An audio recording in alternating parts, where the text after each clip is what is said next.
to do, we do have two public hearings, and talking to Councilman Bay here, Mike's gonna make a motion here. We're gonna move up. You wanna make a motion? Sure.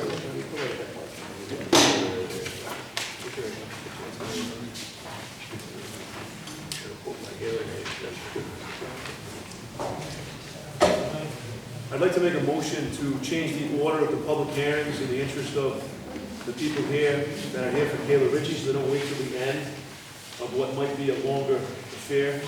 I'd like to move number 3, switch number 3A and B, the order of A and B on the public hearings in the agenda. Second. Any discussion? All in favor? Aye. Okay, I need a motion to open the public hearing. I move to open the public hearing. Second. Okay, let's see.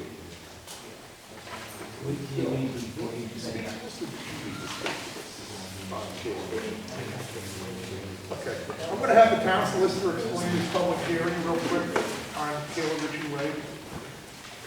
Many of you might know that Kayla Ritchie Way was a road that was started with subdivision approval. The road was not put in according to specification, and it was left unfinished. We brought suit against developers to obtain a safe roadway there before the town committed to placing it on the map street, which is a necessity before the town maintains it. That suit resulted in a consent agreement that was entered by the court, Superior Court, and it specified the amount of macadam and all the other roadway specifications that were acceptable to the town. That has been entered, so there's really not much choice that the town council has because it is a court order. That said, to conform to the ordinances, this matter was placed on the official agenda so that the Kayla Ritchie Way could be added to the map street. That's significant because once it is on the map street and it is deemed to be suitably improved by the town council, it can be opened and maintained by the town.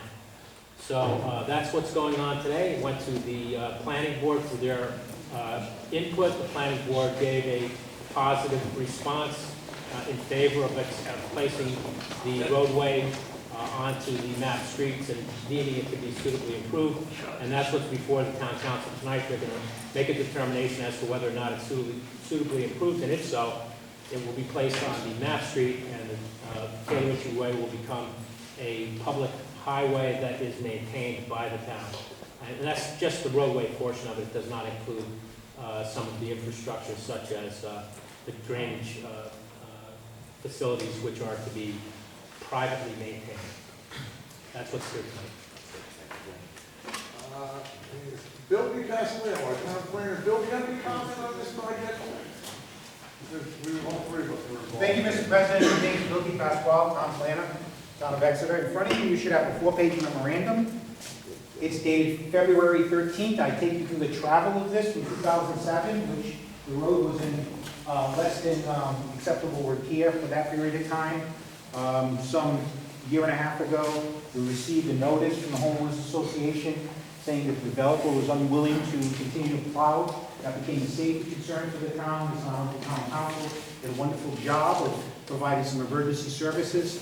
Our great litigator over here brought suit against the party. The party came to the table. We had a third party. The third party reviewer is Crossman Engineering, well respected in the field. They had an over 61-page report on the existing condition, the base, and the actual construction process. So much so that they were even looking at slips for paving. At the end of this period, we received more than what the standard specification was. The council president did work with both parties, as did the entire council, and we're very confident with not only the memorandum I provide, but also the Crossman Engineering memorandum that states that our professional opinion is based on the observations made during the site inspections, construction of Narragansett Improvement Company and its subcontractors in November and December of '22, that they feel that Quail Hollow is acceptable to meet the qualifications of the town to accept it as a town roadway. I can get into the specifics of the memorandum, but I know there are a lot of people here tonight, so it's really up to the honorable board. Does the council have any questions for Bill or for Jim? We do have some people signed up to speak on this. Anybody that's going to speak tonight for either one of these public hearings, because we do not have a speaker or a microphone in this building, the stenographer has asked you to step forward. Don't try to stand in the little square. That way she can get all your dialogue and everything correctly. The first one I have is Asa Davis. Can't hear it.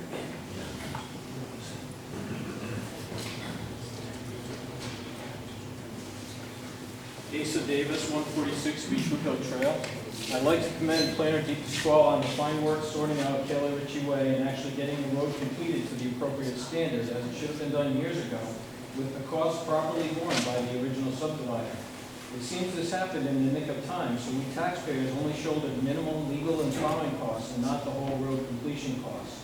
Unfortunately, as they say, no good deed goes unpunished, and I expect he's going to get a lot more of these. I don't think we'll be so lucky in the future. There are a lot more roads where this came from, roads that were accepted short paved or deficiently constructed. At least we know where they are. Back in 2019, Matschek and Ellis added about a dozen or so roads to Ordinance 38-106, conveniently a few short months after the statute of limitations for fraud expired on the newest one.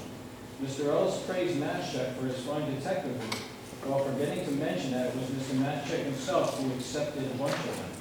When all those roads were being added to the list, including the end of the state drive, I gave the council a report that estimated the cost of fixing this at around $500,000.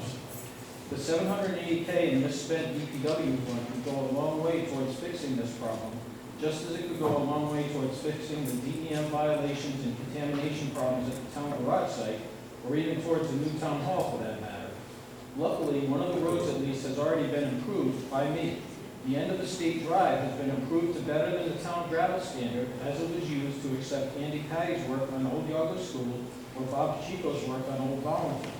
This was done by me before the barriers were placed by Matschek in 2019, and I have the receipts, work records, testimonials, and photos to prove it. Tonight I petition the council to accept the end section of the state drive as certified and suitably improved to better than the town gravel standard, as it is shown as suitably improved on the official town street map since the 1999 version, as it shows improved on the town 911 map, the official Rhode Island DOT map, the federal highway map, accepted town maps 273, 541, 561, and as it was accepted as suitably improved by Steve Matschek in 2001 in order for Wood Estates to sell the Pelagian and Ionicelli lots, for them to get zoning certificates, building permits, and certificates of occupancy for their houses. Thank you. I have, it looks like Ron Gillette. All set?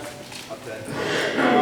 The last name I have for public comment is Dale Vassier. It's not gonna happen. It's not. Right here, I pass. Okay, thank you. Does anybody else have any comment on Taylor Ritchie Way, the public hearing? Before you close, before you close the hearing, before we close, I would just like to comment on the fact that you, Jim, and Planner, you just work closely with the original subdivision developer to make the improvements that needed to be made so that we pass muster, as we say. So I just want to thank you for the record. Thank you. Any other comment from the council? Motion to close the public hearing? So moved. Second. Any discussion? All in favor? Aye. Okay, now we need a motion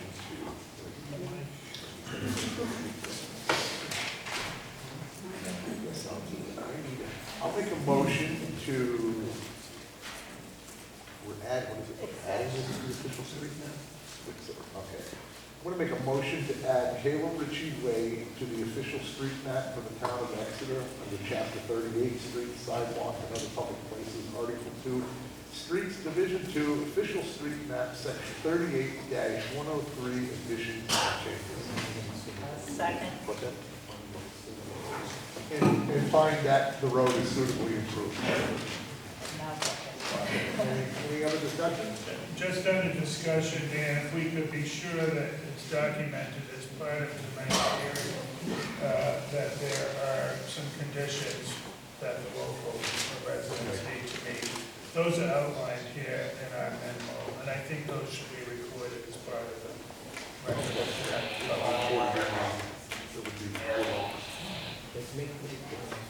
If you make the report, bill.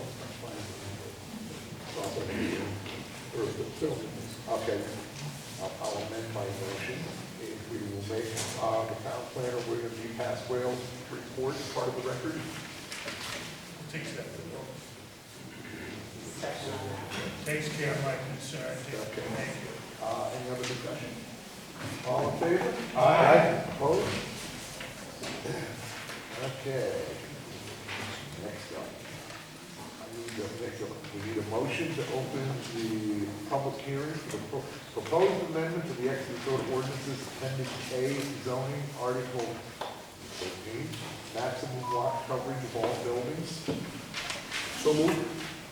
Second. Second. All in favor? Aye. Okay. You want to have any more information on this, or? Yes, I think all of you got a copy. Should I get it? Of the amendment, and I just wanted to reiterate the first line of it.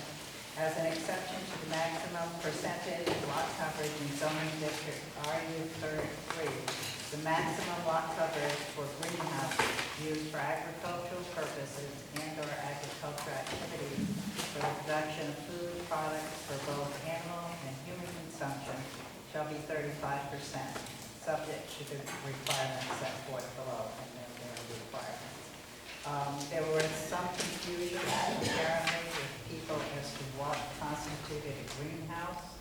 So I gave to the council the Wikipedia definition of a greenhouse. It's very similar to the Cornell University, but that was like scattered all over, and I didn't want to piece it together. A greenhouse, also called a glass house, or with sufficient heating, is called a half house, is a structure with walls and roof made chiefly of transparent material, such as glass, in which plants requiring regulated climatic conditions are grown. These structures range in size from small sheds to the industrial-sized buildings. A miniature greenhouse is known as a cold frame.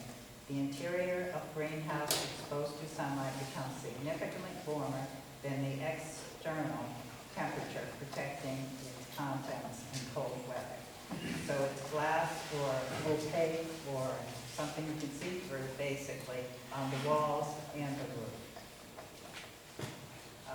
And then the other thing, I brought this up because I am a person who believes in the rural character of Exeter. I believe in maintaining the farms. We don't have very many left. If you drive around this state and you look at the stone walls we have here, those all used to be farms at some point in time. And today we only have like 40, from what I've gathered, working farms in this state from that time. The state, And it's all, yeah, the whole state. in the whole state. And now it's become commercial property, residential property, but it's pretty much been eaten up. So I want to save as much farmland as we possibly can, as much open space as we possibly can. And then I'll let the public speak, because there's so many people. I'm going to speak before we go much further and get some of the public up here. I'm sure everybody got this flyer in the mail over the weekend. And on Saturday morning at 9:30, I received a phone call from Representative Megan Cotter, who is the chairwoman of the Exeter Democratic Town Committee. And I was on the phone with her for a good half hour, The Exeter Democratic Town Committee, whose return address is on this flyer, she knew nothing about this flyer, does not know who put it out. She was supposed to get some correspondence here tonight because she had to go out of town for her job. We don't have the correspondence, but I want the public to know that this is false and misleading. When you read this proposed ordinance amendment, it is about lot coverage for greenhouses. There is nothing whatsoever in this proposed amendment about solar or industrial solar, nothing. So I just want to get that on the record. If any of the other council members want to speak before we start calling testimony? I would like to, if I could. For the record of this public hearing, I would like to submit the planning memorandum dated February 6th. It's an advisory recommendation to the council. It's an 11-page document which includes the planner's report in response to our request for the planner and planning board to review this ordinance that's under consideration tonight. And the planning board did vote as a vote of 5-0 that several recommendations needed to be made with regard to this ordinance. This has come to our attention, and I just wanted to be part of the record of tonight's hearing. Specifically, the 5-0 unanimous vote stated stating the proposed amendment. First, that it is inconsistent with the comp plan. But secondly, it recommended the council withdraw the ordinance as submitted because the ordinance is narrow and not all-inclusive of other town interests. Third, to recommend to work collaboratively with parties of interest, in particular agricultural groups. And finally, number 4, to include the town planner's memo dated January 26th, which is attached, including performance standards and DPR requirements. I would like this planning memorandum to be part of the record of tonight's public hearing.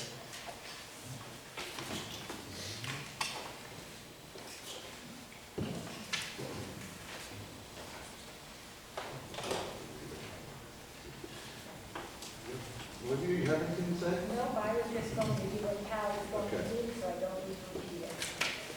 I will be calling up people that have signed up to testify. If you don't wish to testify, just let us know. If you are going to speak, because we do not have the microphone or the speaker, I'm going to have to ask you to come up here and stand over here on the little square so the stenographer can get an accurate record. I'll start with Raymond Morrissey. Mr. Patterson, is there a time limit, or are we just wide Looking open? at this, I'm going to say let's limit people to 3 minutes on this because I've got about 19 on one sheet and I've got 11 on another. Go. Stand on the square. Right in the middle. And tomorrow is Frank Mont's birthday.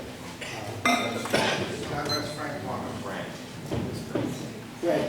Face the council, if I can speak out. My name is Ray. Good evening. My name is Ray Morrissey. I'm speaking on behalf of Gina Thurn, who is homesick with COVID. Gina lives at 555 Garden Road in Exeter, Rhode Island. She and her husband own Our Kids Farm, located at the same address. Our Kids Farm is a small greenhouse-based farm that grows produce aquaponically, both inside greenhouses, also known as CEA, or Controlled Environment Agriculture, as well as outdoors under a net metered solar array, also known as dual-use solar. So these are Gene's words. This is Gina speaking now, so bear with me. I didn't write this. Okay. I am one of few full-time farmers left in this town. Farming is not what I do, it is who I am. I am also a current member of the town's planning board and an avid advocate for farming and agriculture. I believe that the right way to farm is not based on how something looks, but rather how sustainable a given method is for the farm. The bottom line is that farming by a certain method does not pay the bills on the farm. The farm will not survive unless they can change the farming methods accordingly. And she says, I would like to briefly address 3 issues tonight. So please bear with me. Again, first, it has come to my attention that the nature of my vote regarding this ordinance,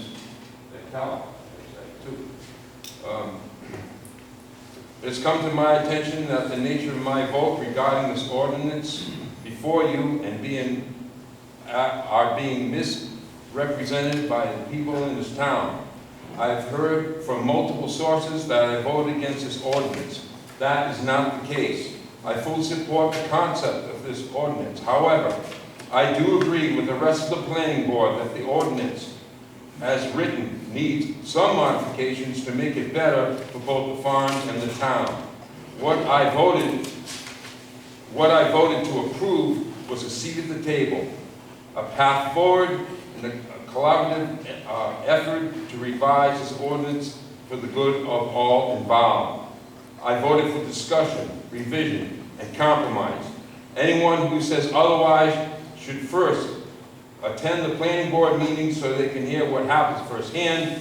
And if they cannot make the meeting, then they should speak to me firsthand before they proclaim to know what I intended by my vote.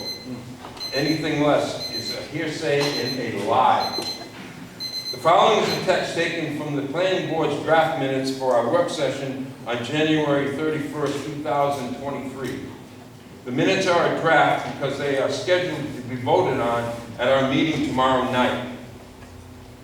Quote, Board member Michael D. Francisco made a motion to respond in the form of a memo to the town council to withdraw the proposal to amend Appendix A zoning, Article 13, titled Maximum Lot Coverage for all structures of the Exeter Code of Ordinances, and they form a more exclusive group to craft a more definite set of regulations. That as it reads now, the ordinance is not consistent with the comprehensive plan. To work collaboratively, collaboratively with the appropriate groups to draft a better defined ordinance and use the plan's January 26, 2023 planning memorandum as a guide for a more balanced zoning amendment with appropriate performance standards. William Haas seconded the motion. The vote was unanimously approved 5-0. Scott Millar, Mike D. Francisco, William Haas, Gina Third, and Joe Lawrence. Second, regarding the mailer that came out this past Friday, it is labeled as being put forth by the Exeter Democratic Town Committee. Perhaps you should also get your facts straight before you put forth a document aimed at stirring up people by presenting lies as facts. There's nothing in the ordinance regarding solar, and it never was.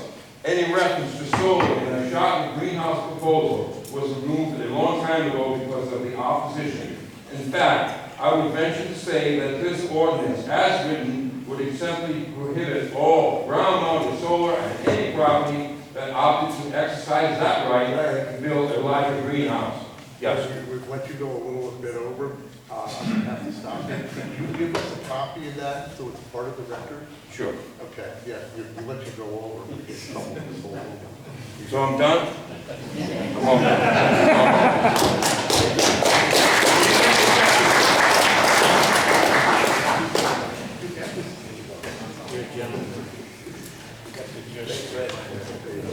Very few.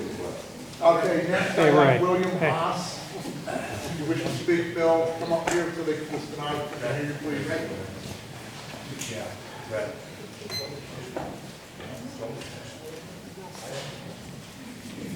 William Haas, 1581 10 Rod Road, Exeter. Please don't put your back to me, I don't know. sir. Sir, I can't hear you if your back is to me. I don't know if there's a problem. Okay, stand behind her, project out. Stand behind David. That's fine. Just- Right here. Yeah. All right, I don't know if I'm against this ordinance or not, but I don't think we need to have a lawyer. Right, an opposing lawyer write our ordinances. I think that this is an ordinance that needs to be worked on together with the planning board and the town council. There's a few things in here I don't like, and there's a few things that I think should be in here. This is only RU3, so if I'm an RU4, it doesn't apply to me. There's several things in here I don't like. So I think that the planning board, working together with the town council, can make an ordinance that will work for the town. Next, I have David Wallace.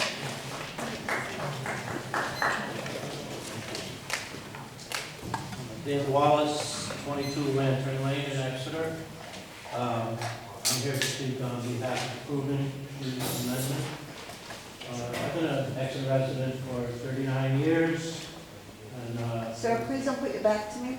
I'm sorry? I can hear you. Sorry. Been an Exeter resident for 39 years. For full disclosure, I've known the Sharpness for over 40 years. I'm also a registered independent voter.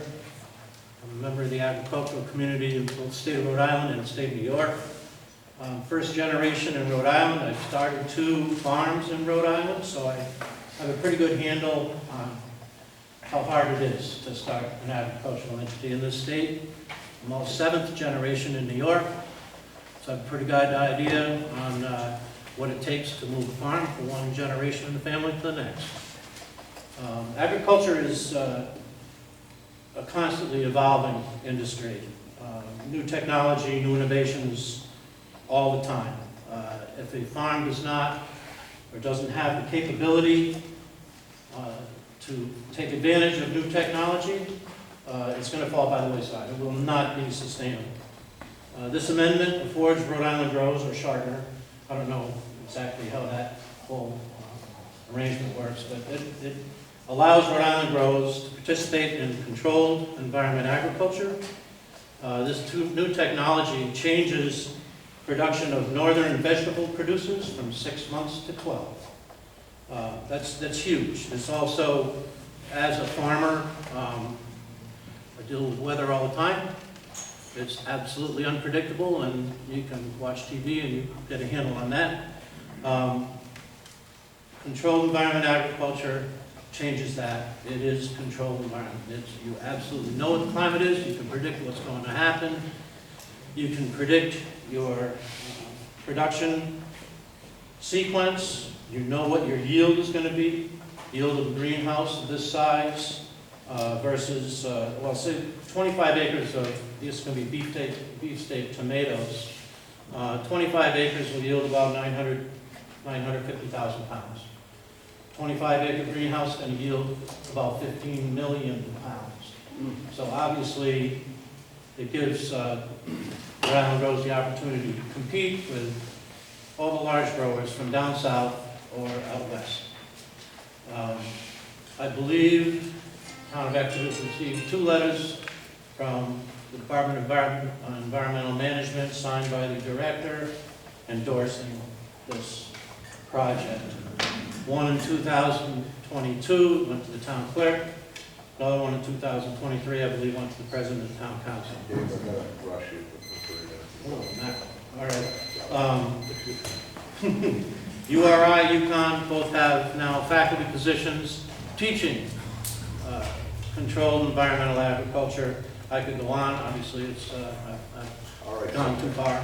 Thank you. Thank you for your time.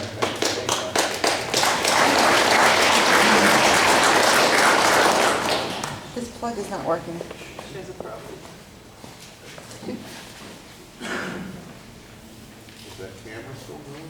I don't know, it just. That's still going. I lost power over here. Is yours working? This is still going on, yeah. I bottom one is, the top one is. Yeah. I don't know, maybe this- is this have its own battery? It's fine, it's fine, it was just. Could be on battery. It's fine, it's fine. It's on now? Yeah, It's on. all good. Sorry. I think so, though.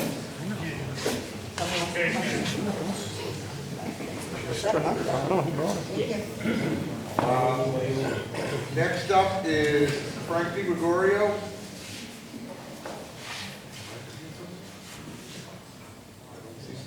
Frank Di Gregorio?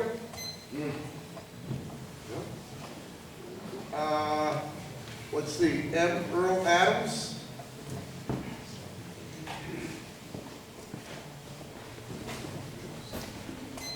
My name's Earl Adams. I have a farm here in Exeter at 55 Glenrock Road.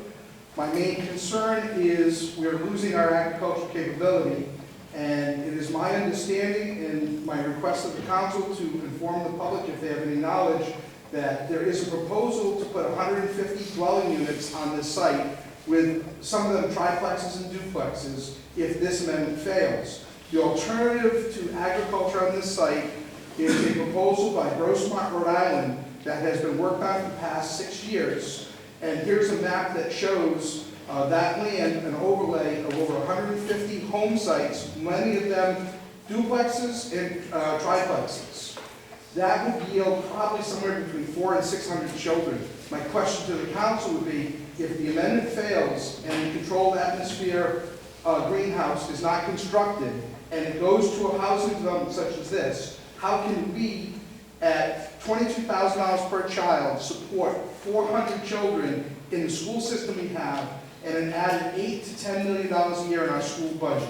That is a proposal that has been worked on by Grossmont, Rhode Island. It has been confirmed to me multiple times through the state level and local level.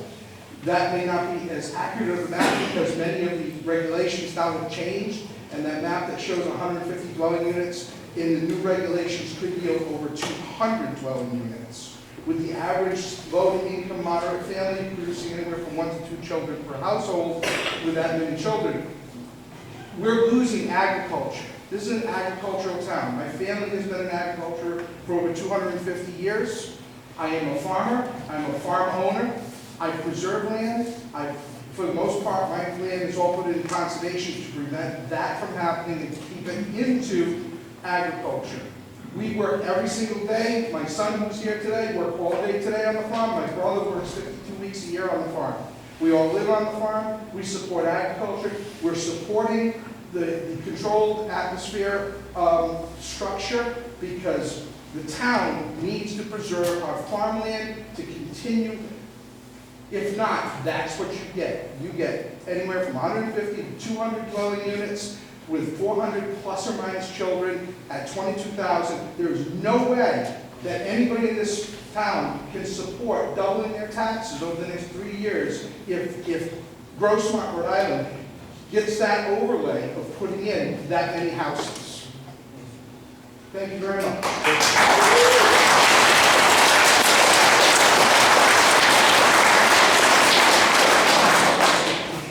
Next is Robert F. Leonard.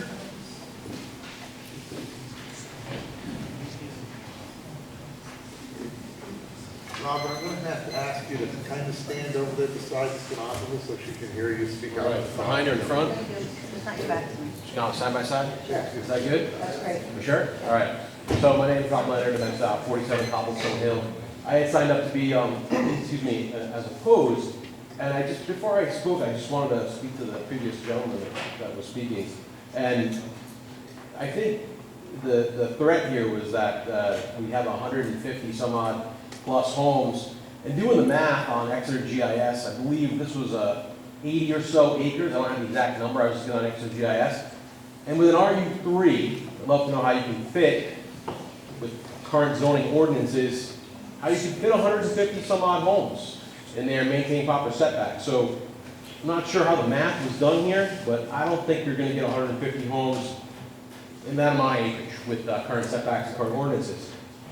I'm also in favor of preserving the rural view of Exeter. If I had my way, I'd plant more trees.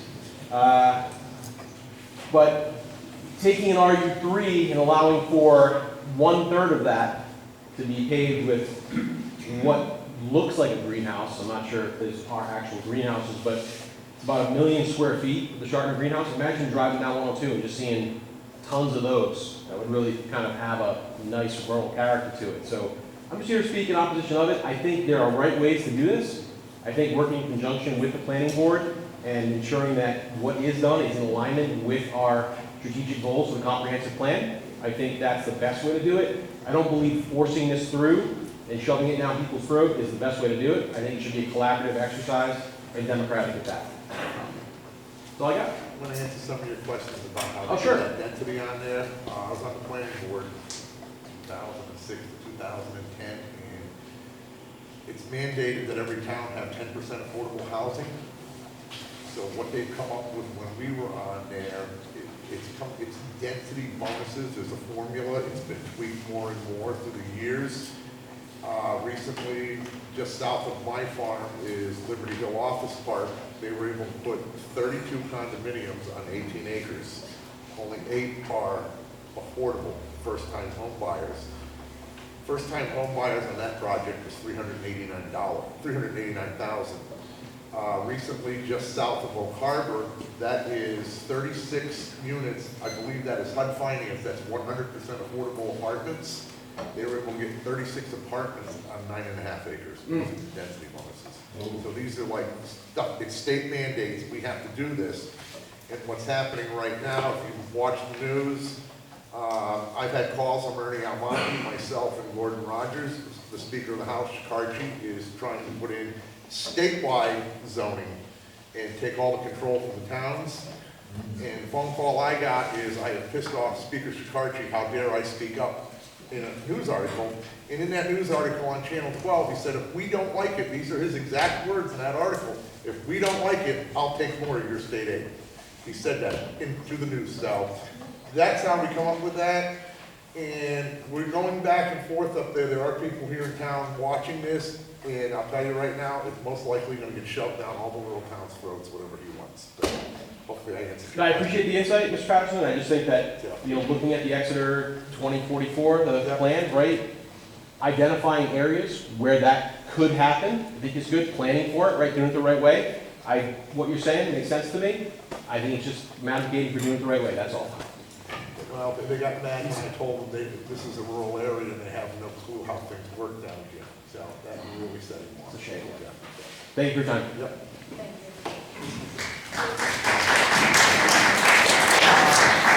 Next is Myron Adams. How's it going? I'm actually going to pick up right here to try to finish this letter. Try to stay within 3 minutes here. So I'm going to pick up where you left off. Second, regarding the mailer that came out this Friday. It's labeled as being put forth by the Exeter Democratic Town Committee. Perhaps you should get the facts straight before you put forth a document aimed at stirring people up by presenting lies as facts. There is nothing in this ordinance regarding solar, and there never was. Any reference to solar in the Sharpton greenhouse proposal was removed a long time ago by the opposition. In fact, I would venture to say that this ordinance, as written, would essentially prohibit all ground-mounted solar on any property that opted to exercise their rights to build a larger greenhouse. The only option they would have for solar would be a roof-mounted array, as that it would not impact lot coverage. It's a shame that the Democrat Town Committee did not fact-check before they sent out this mailer. Promoting lies does nothing to help this town. It only drives us further apart. You should be ashamed of yourself. In fact, this mailer was not sent out by the Democrat Town Committee. Then find out who sent this and fix it, because they just did severe damage to your reputation. I'm neither Democrat nor Republican. I vote for those candidates who align closest with my own morals and values, regardless of party affiliation. This mailer is not only full of lies, but also dirty politics. I personally will never vote for someone who sanctions this kind of garbage. Third, there are several changes to this ordinance that I would recommend. These are my suggestions and mine only, as the planning board has not been able to work on this ordinance as we requested, and it would not be appropriate for me to speak out for the entire board. First, I would open up this option to RU4 zoning. Why? Because there is just as much farmland in RU4 as there is in RU3, and excluding those farms would be a shame. If the concern is groundwater, then make it be by special use basis so that each case can be examined appropriately by the planning and zoning boards. You appointed us to do this, so let us do our jobs. If this issue is who would have to rescue themselves from voting on this because they own the land in the zone, let's face it, we all live somewhere, and use that as an arrangement is ridiculous. Second, include performance standards for traffic. Not every road in town is currently acceptable for this kind of operation, but there's no reason why a project should not be considered if they are willing to improve the roads to make it happen. Third, fire safety has been a concern that has been brought up to me multiple times. There are ways to mitigate fire. This is something that needs to be worked with collaboratively with the fire marshal and the applicant. Required throwing out this project, the sole basis of fire reportedly without working towards manipulation. Quick, time's up. Okay, thank you.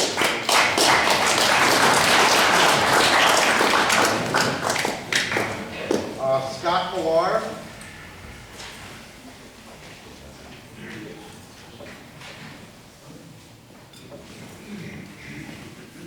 Is this the magic square? Kind of stand beside her, she said. I'll so stand as close speak as I out to the can. audience, she said. I just want to be clear, I am Scott Millar. I'm a resident of town, but I'm also representing the Exeter Planning Board. Before I speak on behalf of the Planning Board, I also happen to work for Grossmark, Rhode Island. They were allegedly promoting some kind of development on Shartner's farm. There's absolutely no truth to that. I've worked for them for over 8 years. I'm very familiar with their work going back to their beginning. They have never promoted any kind of development project on any farm that I'm ever aware of. In that direction. Grossmark, Rhode Island was allegedly behind. Back on her. All right.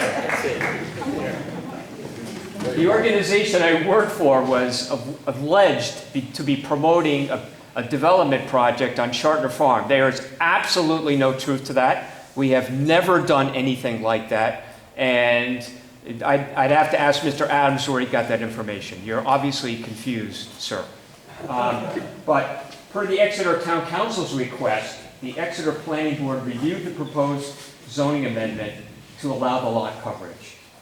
That's required by our town ordinance. It's required by state law, as you know. The Planning Board's decision was sent to you that Cal Ellis already referenced back on February 6, 2023. Before I talk about that, and Cal has already referenced the gist of that opinion, I want to be clear. The Exeter Planning Board supports this concept.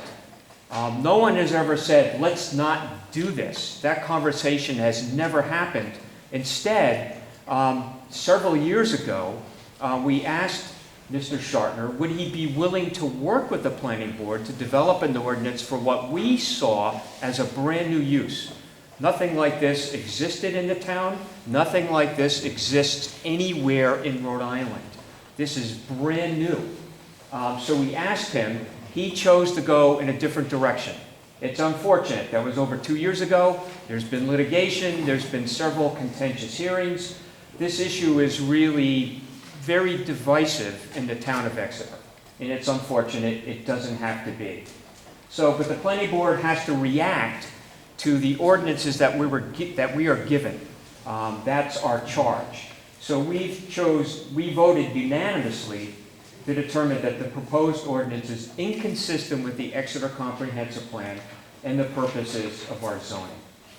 Moreover, the board found that the ordinance was inequitable since it only pertains to greenhouses in the RU3 district.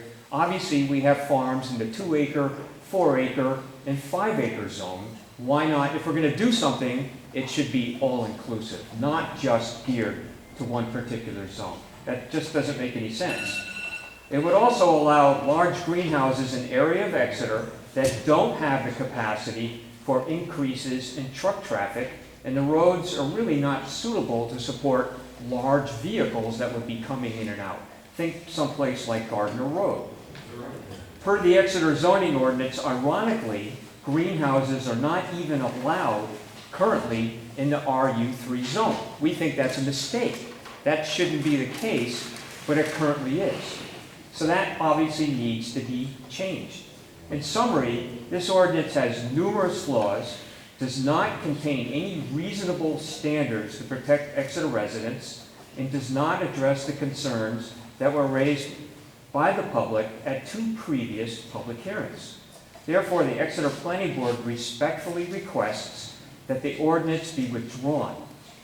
Instead, we recommend that a nonpartisan stakeholder group be established to assess the best ways to accommodate large greenhouses while establishing reasonable and appropriate standards to avoid impacts to health, safety, and property values of Exeter residents. Thank you for the opportunity to comment.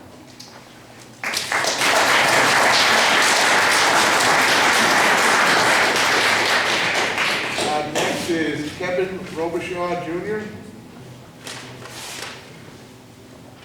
Board. I want to say, Mr. Millard, I'd just like to counter that by saying, you'll be able to hear me okay, I think. Has there not been proposed that they want to bring in low-income housing from 102 all the way down to 138 throughout Grossmark at any point in time? That, to your best of your knowledge? No. It hasn't? No. I've heard differently, and I'm not going to... I work there. Do you work there? We're going to do a tomato farm in Exeter, like you just said. It's never been done before. We're going to do it here. We're going to be on the edge of it in Exeter. It's going to bring economic development, which we strive for, a tax base. And if you don't think that they're going to try to put housing in there, if these folks don't get approved, you got another thing coming. I don't believe a word that guy just said. That's my opinion. And can I just ask about the mailer one? While I have a second, while I have the floor? You guys both sit on the Democratic Committee in Exeter, is that correct? But nobody knows who sent that mailer? No. I noticed Mr. DiGregorio must have got lost between the town hall and Wallow. That mailer was sent out, and the head of the Democratic Exeter Committee has no knowledge that it was sent out. This was lies. Nobody knows who paid for it. It was used maliciously, almost, some could say. So there's a lot of misinformation put out here. And I speak for some people that couldn't be at the meeting tonight. We're all in support of the Sharpers. We want that greenhouse to go up. We want Exeter to stay rural. We want the housing to stay out. This is just my opinion. I'm a nobody. I'm just another taxpayer. And I wish the best to Sharpers. Let's get these tomatoes growing, and I thank the board for the time.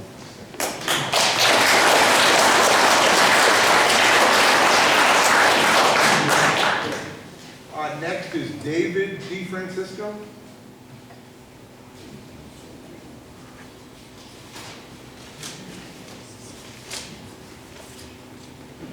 Evening.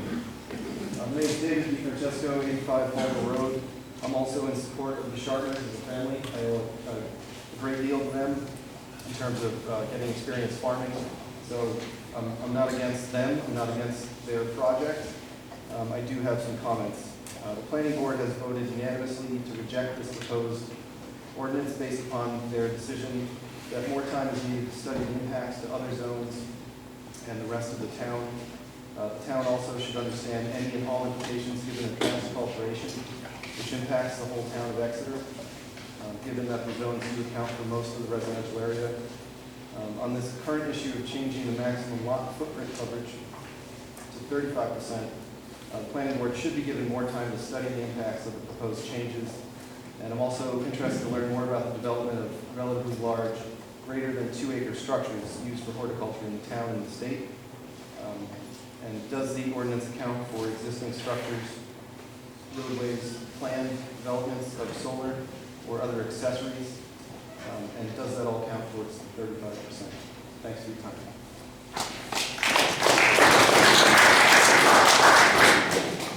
Next is Ted Natale. Needs some help. Come over here, this way. My name is Ted Natale, 34 Nelson Drive, Exeter, Rhode Island. First of all, I am in favor of the greenhouse expansion on the property. But I got something else to say. I was at the original meeting when Diane presented the idea of expanding the amount of land that could be used for a greenhouse. Well, right off the bat, it was another council person who came out and said, no, no, it shouldn't happen. The planning board's never going to go with this. And it was quite a fight for her to agree to even send it through to the planning board.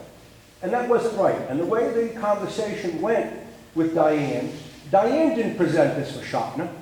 Shopner came from another person on the town council who brought this up. When she brought this up, she said, I'm concerned not about Shopner, I'm concerned about the rest of the farmers in this town, the smaller people, the people who this could benefit. Well, it all got turned into Shopner. This has all been turned into a Shopner thing. That was never her intention. Never. She was accused of it, but that was never her intention. Now, another thing that everybody keeps referring to is, it doesn't go with the comprehensive plan. Let me tell you about the comprehensive plan. It was the planning board who kept that planner in there for 6 years, who never did anything. And their purpose behind that was to make sure that they could control everything that went in this town back to the past comprehensive plan. She spent 6 years there, and all they did was tell us about how great she was and everything that she did, and she did nothing, and they used her, again, with this old comprehensive plan to control everything that's going on. Everything that we're doing right now, they don't want this, they don't want that, they don't want that, I don't want to see this, I don't want to see that. But then they come out with and the Democratic Party, it's kind of embarrassing that Megan Carter said she was going to send a letter, no one ever got it. Nobody seems to know who sent it out. I mean, it says Democratic Town Committee right on it. Well, what's up with that? Why isn't the Democratic Party going out and searching and finding out who's doing that to them? Maybe it was Donald Trump. We don't know. You know? That's it.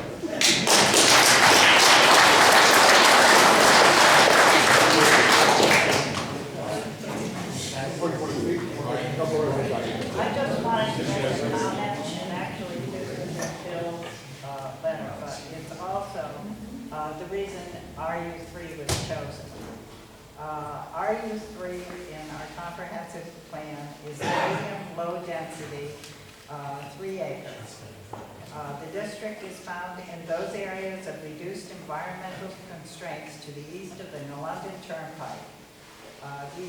These areas are outside and also the north part of Route 2. These areas lie outside of the aquifer and its recharge. Areas dominating that area adjacent to the Richmond border, with the second area in the northeast portion of the town adjacent to the towns of East Greenwich and North Kingston. The RU3, you don't have as much, it's not on an aquifer or the tributaries going into an aquifer. So it was chosen to be safe with the water in the town of Exeter, basically, as opposed to other areas. Just to clarify that. Okay, let's see, Dale Vassier? Is there Dale Vassier? Am I saying it right? Okay. Timothy Burke? Yes.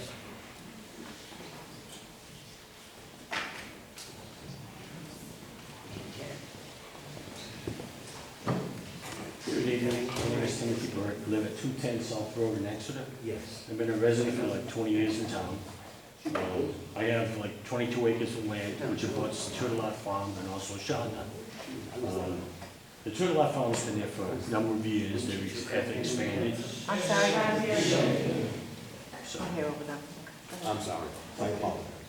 They've expanded over the years and it's been great, I mean, never been a problem. I know they have their greenhouses, and yes, we do see the light sometimes, but that's all part of the process of farming.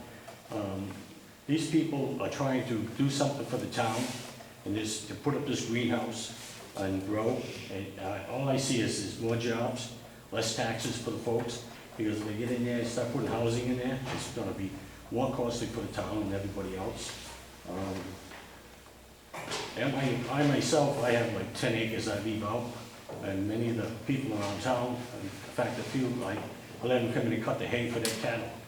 But farming's changed. It's not like it was years ago. You know, everything has to move forward. And I don't know why they have an RU3 or whatever it is. They don't have two sets of set like that. Maybe for like housing, an RU3 for housing, and then one for farming. And I think they will be more flexible with the farming. I think they should be allowed to do what he's doing. I think they should be expanded. I think I should see that, you should see more of it. I think URI is trying to do it. And I don't know why there's such a big fuss over it. I really don't see it. That man deserves it. He's been in the town for years. They've contributed to everybody in this town, little or lot. And I don't know why there's such a big fuss over it. And I hope this gets approved. Thank you.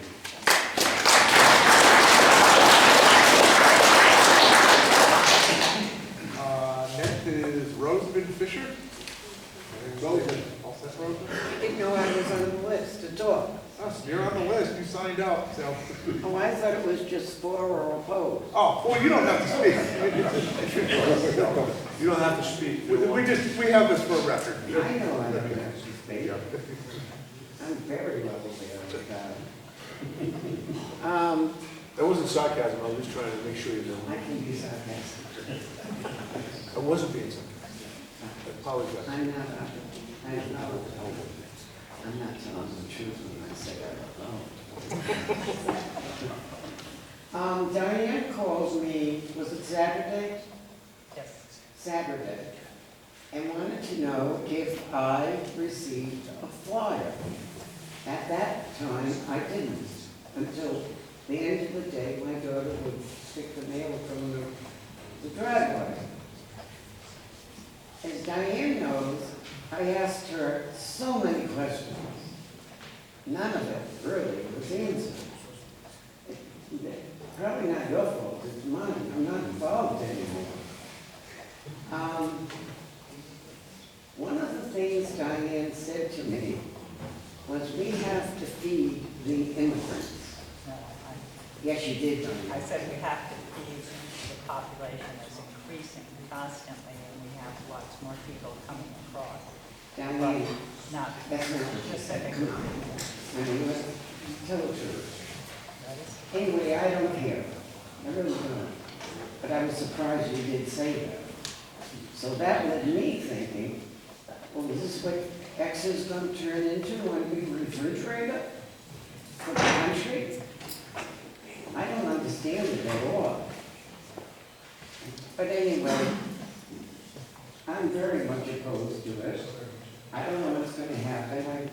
I agree very much with Scott, mostly on everything he does. He has the experience.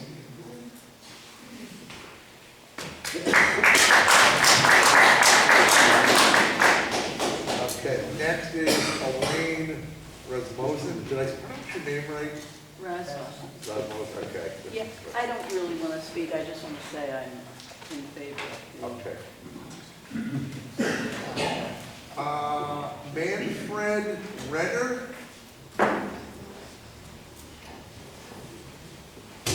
I'm Manfred Renner, 300 Liberty Road in Exeter. I came in here and I thought I was going to be against it. Listening to all these farmers, I'm blown away. All right? The only concern I have about the amount of vehicles and the trucks that are going to be on Route 2 is at that intersection. And how much water is going to be drawn out of the aquifer.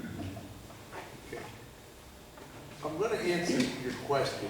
Normally, we're not being site-specific, but... Right, I understand that. I think the farmer should be allowed to have as many greenhouses as they want. Through numerous hearings and discussions that we've had with Rhode Island Road, they told me when this is fully operational, they will be picking 40,000 to 42,000 pounds of tomatoes per day. That means huge trailer trucks coming. That means if it's one tractor trailer, they hold 44,000 pounds. If you have small box trucks, I'm going to give you 5 or 6 trucks a day. You know, right? That's it. And like I said, we should be sticking to the element of the amendment, but right. And from what they've told us in other hearings, the water usage, it's hydroponic if I remember correctly. Hydroponic. Yeah. That roof structure has a water collection system to collect all the rainwater and reuse it. So it's when I've looked into this, and I know places in New Hampshire that I deal with perennials and annuals, they've been doing this up there for 30 years. And you go in this building, the water usage is controlled by robots. You gotta watch where you're standing when that department goes off, and it's there, it's just misdemeanors. Well, like I said, I came in here being totally against it, and now I'm working all of a sudden for it. Good for the town.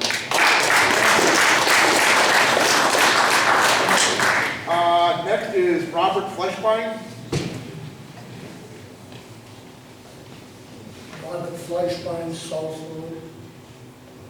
I want to tell you, this is the new way of farming.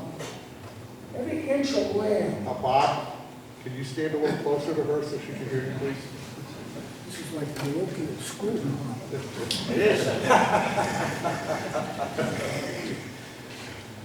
This way of farming, everything is changing.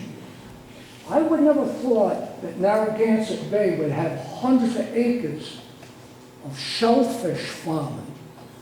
We're all going to eat the land. They don't make it anymore. These people are trying to make a living and trying to produce a product.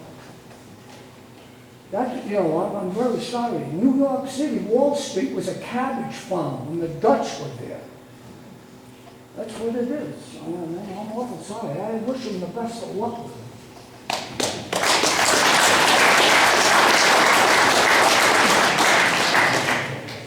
Gregory Hartnett. Thank you. My name is Greg Hartnett. I live at 58 Pinecrest Drive in Cedar Grove. I've lived here 40 years. Probably to many people I'd be a newcomer. But I live next to Shartner. I could walk right back to the Shartner farm. When my kids were little, we went to the Tilted Barn and bought Christmas trees. I'm a third generation veteran. My grandfather fought in World War I, my father in World War II. I was in the Navy, a Vietnam era veteran. So I believe in liberty, and I believe in the rights of farmers to do what they want with their farm, but at the same time, I believe that abutters have rights, people that live near the farm. Now, I live in a quarter-acre lot. I'd love to live in a bigger lot. Most of Exeter is 2 to 3 acres. My kids went to the Exeter school system. They can't afford to buy a house in Exeter. One's a engineer. His wife is a physical therapist. They can't afford to buy there. So my issue, specifically with as an abutter, I think there was a place called the Dark Sky Amendment. And just briefly, I'll read it to you. An article, April 26, 2021. Power plants, shipping depots, or gas flares can match the output of a small town. But there may be no greater single source of light pollution for communities that host them. It's the industrial greenhouse. A single mega greenhouse can dwarf the light emission of its host town by orders of magnitude. And there's plenty of pictures of it out there. So my concern is, I live nearby. I like to look at the stars at night. I don't want to have to look at Shartner Farm and see a mega greenhouse the size of the Warwick Mall. That's not Exeter. That's somebody from Canada or Europe coming into Exeter as a carpetbagger and telling us what rural community is. I don't think mega greenhouses should be in Exeter. Nothing against the Shartners, but if the Shartners want to run a greenhouse themselves, don't bring in Europeans to do it, I'm happy to do that. But that's just my, my plot of it. Exeter's a big town. It goes from the Shartners all the way to Connecticut. Most of you will never see that greenhouse light, but there's plenty of people that will. And I'd just like you to consider that as well, the ground resource and the impact on the wildlife. So, thanks.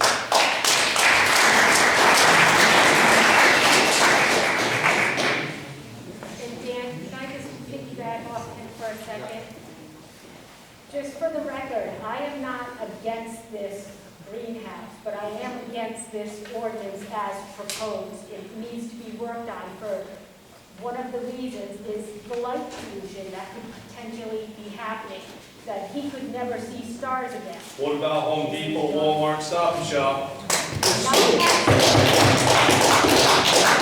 in Exeter, and that's not what's on the table right now, but it's just another reason this ordinance needs to be worked on with the planner and the planning board. Next is,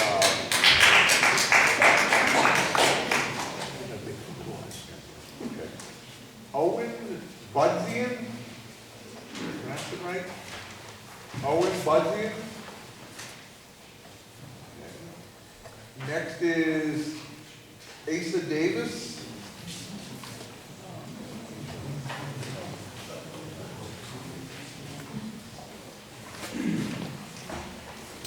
Asa Davis, 146 Beechwood Hill Trail. This is a bad ordinance as written. Fortunately, it's a simple fix.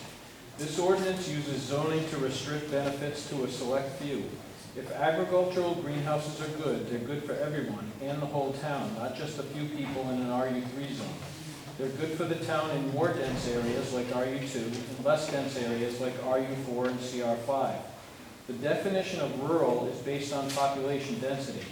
The faster space gets used for residential houses, affordable or not, the faster we go over the rural limit, the faster we lose state police coverage, et cetera, et cetera.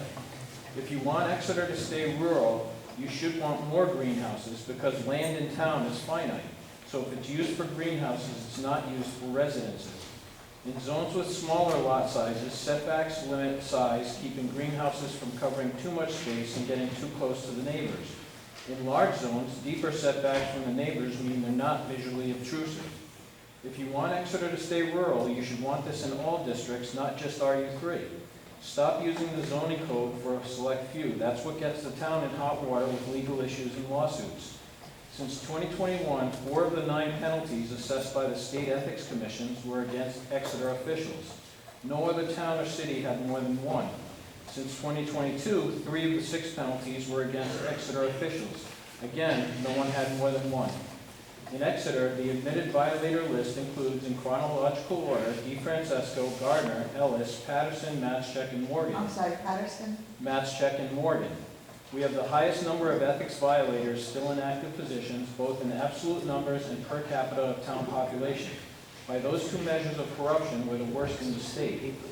This month, AG Narona's office came out with not 1 but 2 rulings against the town for violating state net open records law.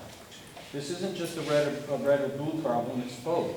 Following Matschek's resignation, council members DeFrancesco, Ellis, and Andrews all voted to give him an extra $27K over and above his benefits package. Over the past 4 or 5 years, he misappropriated and misspent about $800K in town taxpayer funds. These were the subject of 6 calls for investigation to the council, besides the one on the shingle waste where the grow back killed. That works out to be roughly $400 from every resident in town. Our town charter says when this happens, the town should get it back. Those calls for investigation to the council went to executive session and they were quietly removed from the agendas with no action. The U.S. economic system is based on free competition. That competition improves products and lowers costs for everyone. Over decades, it's given the U.S. a standard of living admired worldwide. If Mr. Shartner wants to use his land to build a bigger greenhouse and the town believes agriculture and greenhouses are good, he should be able to do it. But if someone else thinks they can do it better and wants to give it a try, who maybe has property located in a different district, they should be able to try too. Because that competition makes both farms better, improve their products, and lowers costs for the public. At the start, there's 1 paragraph left, Dan.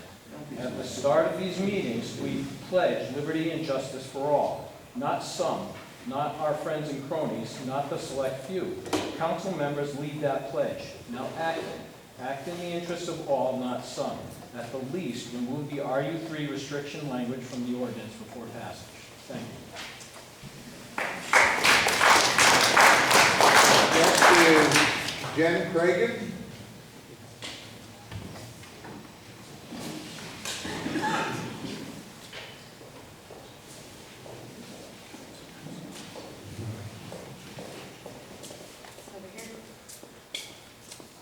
My name is Jennifer Cragen. I live at 206 Widow Seats Road. I'm officially signed up on the opposed sheet. However, I'm opposed to the fear-mongering and the rapidity of these types of decisions. I feel like a well-thought-out plan doesn't need to be jammed down somebody's throat. I feel like bandying numbers about increases in taxes, increases in traffic, costs all over the place without solid facts makes it really hard to make a proper decision. And it doesn't actually inform anybody here who spend their time and their evening when there's a snowstorm coming to get some information. It's confusing to me I'm confused about the idea that the zoning board has unanimously voted against this, yet we're up on a vote to it already. The comprehensive plan, which is underway, what will be happening if this ordinance is in opposition to that plan?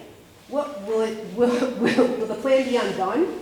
I think we have a lot of unanswered questions, similar to what has happened in multiple hearings previously, and I think it's not enough information to make a sound decision. And I hope that the town council feels the same way. I'm going to answer your question, like I said earlier to one gentleman. This isn't a site-specific, it's just an amendment for lot coverage, like the one gentleman brought up, light pollution, yes. Truck traffic. Any project like this is going to go to the planning board for development plan review, right. And that's where all that stuff would get gone through. But it's being presented as if it's a fait accompli, as if it's already been thought through and done, and you must make your decision today about it, and I don't believe that that's true, No, ever. it's just the lot coverage section in the zoning, nothing else. Okay. But, like I said, it's gonna go, any project like this, you'll go to the planning board for Yes, development plan review. And that's where all this stuff gets hammered out. Right. Okay? Can I ask Jim about this amendment as written? Is it legally sound? Like, are there huge loopholes that unintended consequences can happen as it's written? Well, quite respectfully, that whether or not a particular ordinance could be better is for you to decide. It's really not a legal question. Any council person is entitled to put forward an ordinance, and that's where those issues, Councilwoman Stevens, will get hammered out.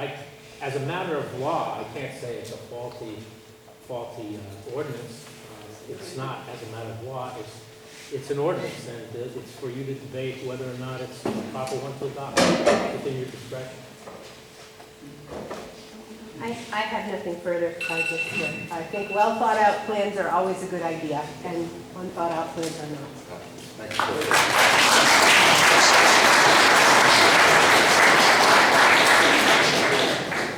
The next two gentlemen are with Rhode Island Grows, and I told them to get someone here to explain this. They're signed up halfway down. It's Randall Souza and Doug McQueen. Doug McQueen has filed a report. This is going to be part of the record for the hearing.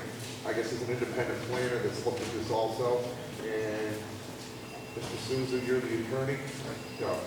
Let me first, I just want to make sure that gets in as an exhibit at the hearing. My name is Randy Souza. I am not a resident of Exeter. I'm an attorney, and one of my clients is Rhode Island Grows, LLC. I did work on my great-grandfather's dairy farm in Westport, Mass. So I know, as we used to say, we have more cows than people in this town. And that was a very good trait of Westport. I have with me tonight Douglas McLean. He's a well-respected, certified planner. He'll tell you his resume. In addition to private engagements, he's done work for South Kingston down here in South County and also Cranston. So I would ask that he also be given a little bit of time because he can explain why he thinks the ordinance, according to his professional standards, are in conformity with the comprehensive plan. One of the lines in the comprehensive plan that I saw was that the plan was meant to preserve and enhance the town's support for a recreational and agriculturally based economy. And I think that this ordinance certainly does that. Just to be clear, the ordinance is in an RU3 zone. It is not specific to the Shartner property. Shartner property is in an RU3 zone. But we're here to answer questions. I have Jim Hott, who's the CEO of Rhode Island Grows, if the council has any factual questions, because I can't speak to factual questions. But this is controlled environmental agriculture. It is the future of farming.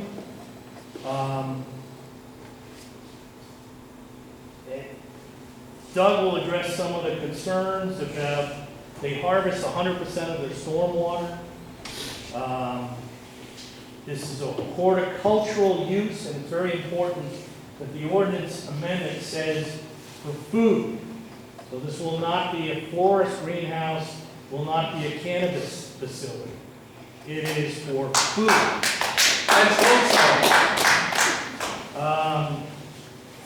And I also want to stress, this is just to get a ticket to the dance, this ordinance, by allowing for 35% lot coverage.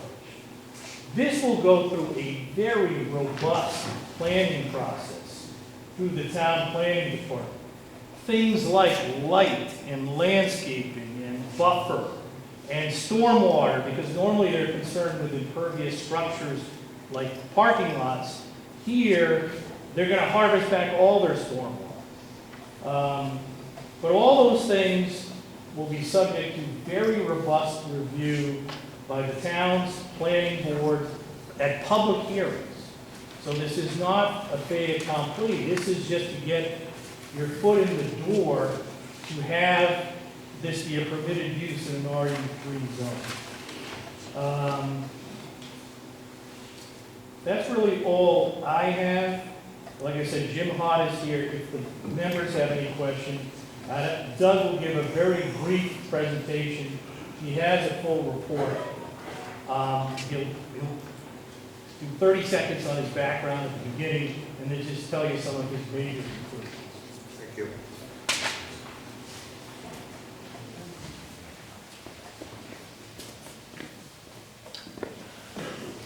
Good evening, Town Council members. My name is Doug McLean. I've been a professional planner in the state of Rhode Island for over 15 years. I have tested for and successfully passed the American Institute of Certified Planners exam and maintained my certification. Just as note of my background, I did spend 6 years as a municipal planner for the town of South Kingstown. In that time, I certainly have a great amount of respect and reverence for Exeter. I've overlapped with some of the Exeter municipal functions in my time there. I currently work for the city of Cranston as a municipal planner. I have been accepted as a planning expert by boards previously in the state, and my resume is on the record at the close of my report, just, if there are any questions about my background. With that being said, I'd be happy to move on to my brief presentation. I know you have a 3-minute limit. I'm going to do my best to be quick, but I want to give you guys as much information. I'm going to give you a few more minutes because basically we should have had you come up at the very beginning. So, great, thank you. I appreciate that. I finished reading your report this afternoon, so thank you. Yep. I'd like to hit 3 primary topics in my presentation tonight. One is to get a very high-level overview of what this ordinance is proposing with these large-scale greenhouses, controlled environment agriculture. I've heard a lot of people that have already spoken to some of the points I plan to hit, so I'm glad that this seems to be an issue that a lot of people are very familiar with. I'll be more streamlined in that. The second thing I want to talk about is primarily what's in my report, which is that my review of this ordinance's consistency with the comprehensive plan. The third point I want to hit is very brief. I want to just acknowledge my professional review of this ordinance's consideration of the purposes of zoning, which is another one of the required findings that is articulated within Exeter's code in terms of a review of any zoning ordinance. So really talk about the standards and the findings that the code is looking for, give you my professional opinion, and then be available as a resource for any questions you may have. And to begin the discussion, I'd just like to call attention, and this has been stated, This amendment is solely looking to create opportunities for these types of facilities to be submitted for further town review. And the amendment is not intended to rewrite or duplicate any of the town's performance standards and address them all in the detail, all those standards that we've talked about, lighting, stormwater. The town has solid standards on this. I've reviewed the development plan review standards. Even looked through lighting, and there is a standard that covers us for shielding of lighting. These standards exist for projects, any project that would be proposed, they would be brought in front of the town through a public meeting process, and those standards would be applied to any given project. So while I understand there's concerns about making sure the details are captured correctly, in my opinion, a lot of the details in the code do give you that background and that satisfaction to know that any project that comes through with this ordinance would have stringent standards to meet. So what is controlled environment agriculture? I'll use the acronym CEA. It's a new technology. It's a part of a growing movement in the field of agriculture. This type of facility is not well known in Rhode Island. We haven't seen one of this scale. What's being proposed here in Exeter and at the specific property in question would be one of the first in New England. So it's understandable there'd be some initial questions and hesitation about what type of facility this actually is. And I'd like to just give a high-level overview, and I think that there's a high level of competency on this issue that I've witnessed in the past hour. So CEA just refers to growing within a greenhouse or indoor facility where the environmental parameters, such as temperature, humidity, light, CO2 levels, water, are precisely measured and regulated. The advantages that they offer over typical farming are significant. Predominantly allows for greater control over growing conditions, whereas in typical farming, growers are limited by the environment, the weather patterns, soil quality, access to water. So CEA growers have greater control over the environmental factors, and that allows them the opportunity to grow with optimal conditions for every given crop they wish to do. This precision leads to higher crop yields, more consistent crop quality, and a greater variety of crops that can be grown in any area. So in general, this is a much more efficient manner of producing food for the amount of land that you're working with. They provide for year-round production of crops, which is particularly important consideration when you live in New England, as we have a more limited growing season than maybe other areas of the country or the world that have a warmer climate. This year-round production translates into a much more consistent supply of fresh, high-quality produce. By optimizing the growing conditions and taking advantage of the full calendar year, these facilities can significantly increase yields of food per acre of land compared to traditional farming. For example, crops can be grown in multiple layers. The increase in production capacity of a single facility can actually create as much as 4 to 6 times as much food as could be grown on the same amount of land. So really you're increasing your ability to produce food at a 4 to 6 time level. These facilities are designed to prevent pests and diseases from entering the growing environment. It reduces the need for pesticides and herbicides. And these growers often use natural pest control methods such as biological control agents to manage pests and diseases. In many ways there are environmental benefits to these types of facilities. These facilities reduce transportation costs associated with farming. These facilities can be located in a greater variety of areas, closer to urban areas, and a greater variety of colder climates. And that reduction in transportation reaches a significant sustainable gain and can reduce the carbon footprint of the food distribution system for agriculture. And then the last major benefit that I'll mention is that CEA facilities use less water than typical farming methods due to the efficiency of the recirculation and recycling of water within their systems. For example, hydroponic systems that use these facilities use significantly less water than typical farming, and there is limited water loss due to evaporation. So this makes the facilities much more water efficient, and that they only require a portion of the water that would be needed to irrigate the same amount of land if there wasn't a CEA facility. So you're growing more food in less space, and you're using less water than you would to just grow food on that 1 acre. So on the topic of water, I think it's worth mentioning that on practically all of the types of facilities you would see, these greenhouse facilities of scale, 100% of the stormwater is captured and retained for the agricultural purposes. And I want to stress this point because when you consider a change to the town standard for lot coverage percentage, stormwater is the most important issue to account for. Lot coverage percentages are generally meant to address the amount of a lot that can be made impervious, that can have great impacts over a broad scale on any town's local water system or localized drainage issues that can occur. However, with these types of facilities that are being considered through this amendment, the issue of stormwater has been fully addressed by the type of facility that will be built.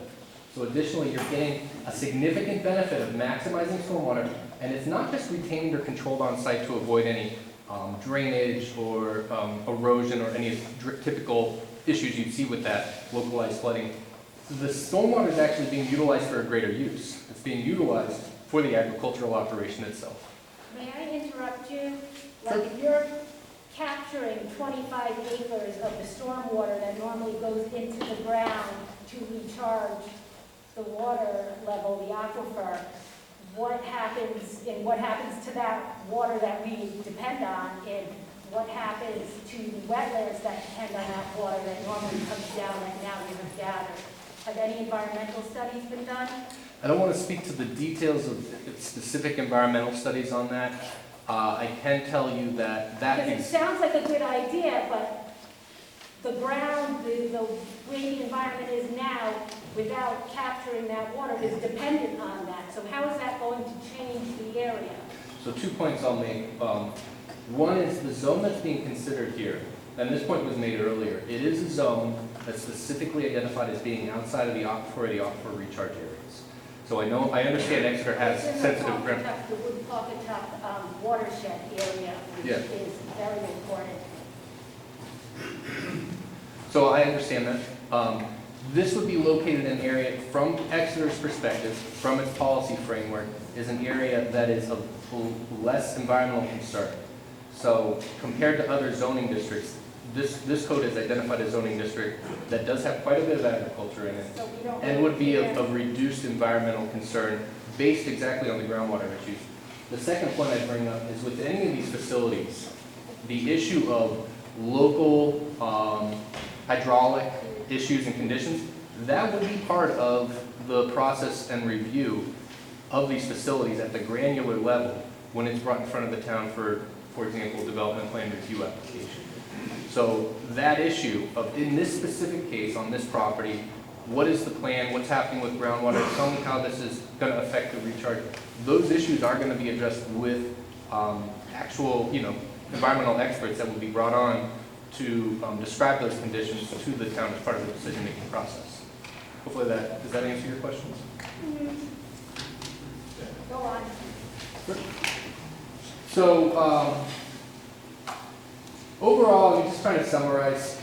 Controlled environment agriculture represents a significant advantage over typical farming methods in many ways, with the potential to address many challenges facing agriculture today, including water scarcity, climate change, and securing more sustainable and resilient and environmentally friendly food system. As a result of these factors, the CEA industry is growing rapidly, with new facilities being built around the world and existing facilities expanding their operations. And this growth is expected to continue in the coming years as the demand for fresh, locally grown produce continues to rise, and the benefits of CEA become more widely recognized. So we do understand that this is a growing trend. This is an aspect of the agriculture industry that's certainly growing quite a bit. We haven't seen it in New England yet, but this is something that is the future of agriculture in many ways. So, as a last point on CEA in general, the growth of CEA is being supported by many levels of government around the world, including local, state, national government units, as the general consensus is that this is an excellent way to address food security. I'm sorry, this is That is being addressed through local, state, national government units, and the general consensus is that CEA is an excellent way to address food security, reduce food importing, and as compared to typical agriculture, it has the potential to be much more efficient and sustainable. This has led to the development of policy frameworks, funding programs, and in many cases, as is being experienced in Exeter, regulatory amendments aimed at supporting CEA growth. I provided a report with the details on my assessment of this proposal as it compares to the comprehensive plan. The report has many of the details, and I'd just like to take 2 minutes for the benefit of the crowd to give my assessment and make a few comments on the record tonight, with your permission. To begin, the comprehensive plan includes a vision statement and overall goal statement, and I won't read them here. They're within the report. Anybody that wishes to read them can. But these are important to review because these are the highest level statements that are made as part of the plan. The top of the pyramid, establishing the vision within just a paragraph, a goal statement within a paragraph of what's most important within the town's policy framework. And when you read them, these statements describe agriculture many times. They clearly prioritize agricultural activities. They prioritize maintaining the community's rural and agricultural character. And they do prioritize actively pursuing opportunities for economic development that is within keeping of the town's agricultural heritage. So I specify that language. That is language that is meant to establish and set the stage for the plan as a whole. At its core, this amendment would increase opportunities for agricultural property owners in the RU3 district in a manner that is consistent with customary agricultural operation of food cultivation and production, and the comp plan is unequivocally in support of this objective. I'll briefly note, I called attention to some economic development policy language in my plan. That's basically the intent of the plan is that this should promote economic diversification, create jobs, build a local economy in ways that are consistent with the rural character of the community, and enhance the town's agricultural base.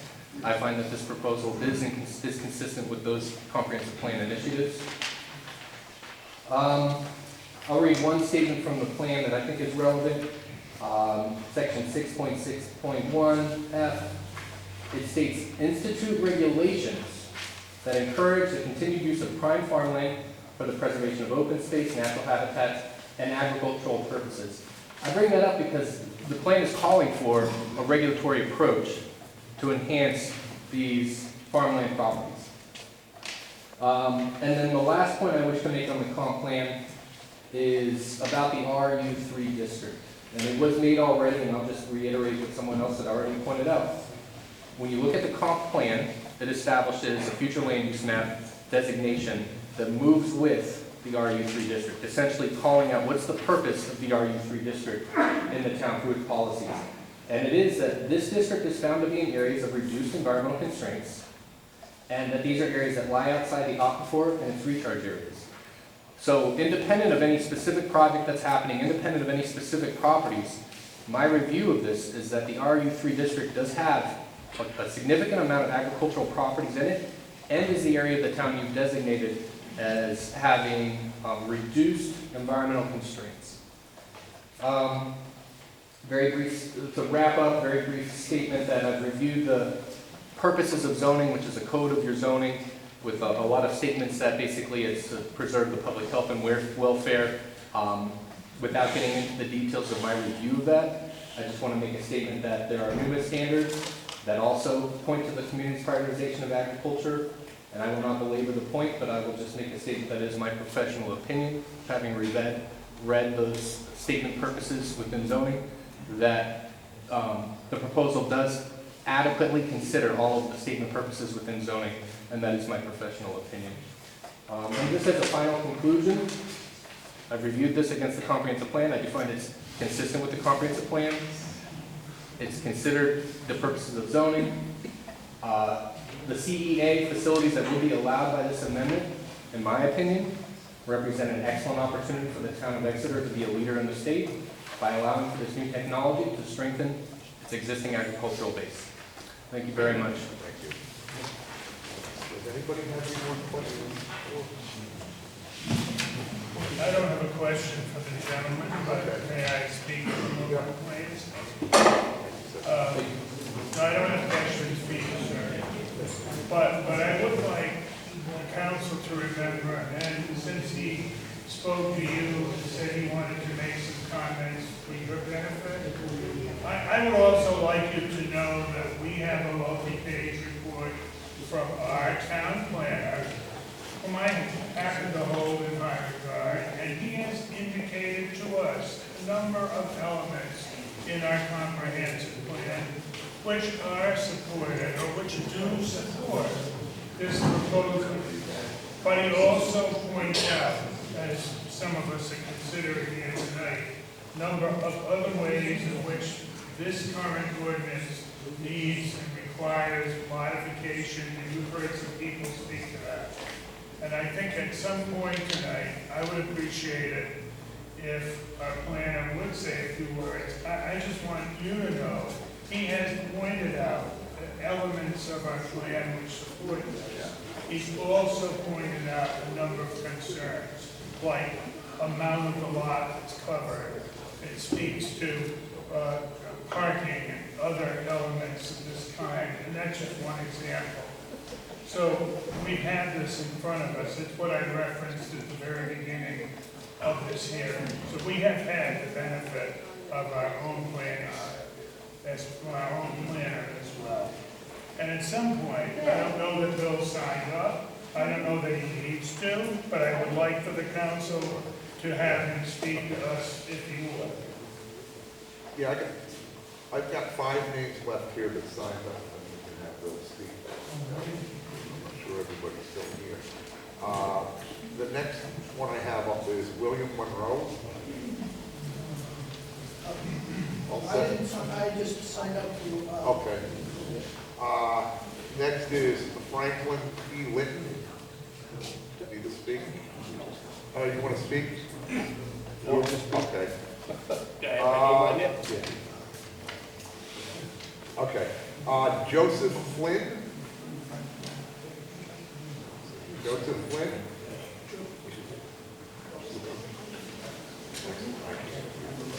Looks like Stephen Doris.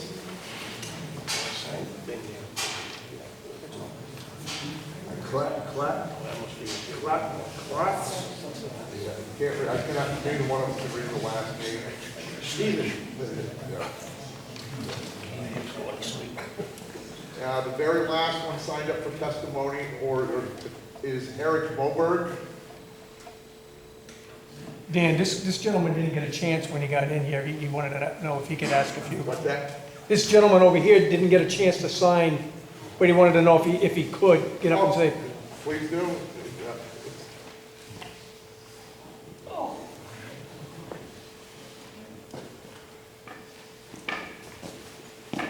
You see, I decide to grow old, don't follow my...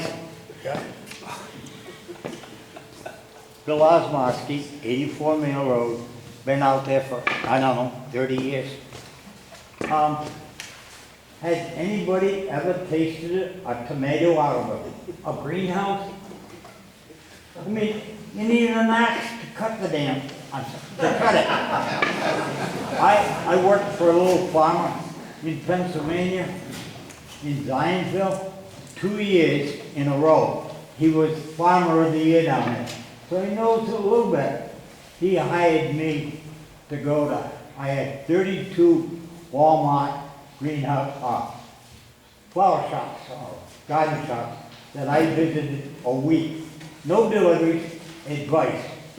Put the flowers here, put the plants out there. I got a little bit of experience in farming or raising cows. I had a cow that, or a bull that this Houston artificial insemination plant made $1 million on this one bull in Westfield a few years ago. But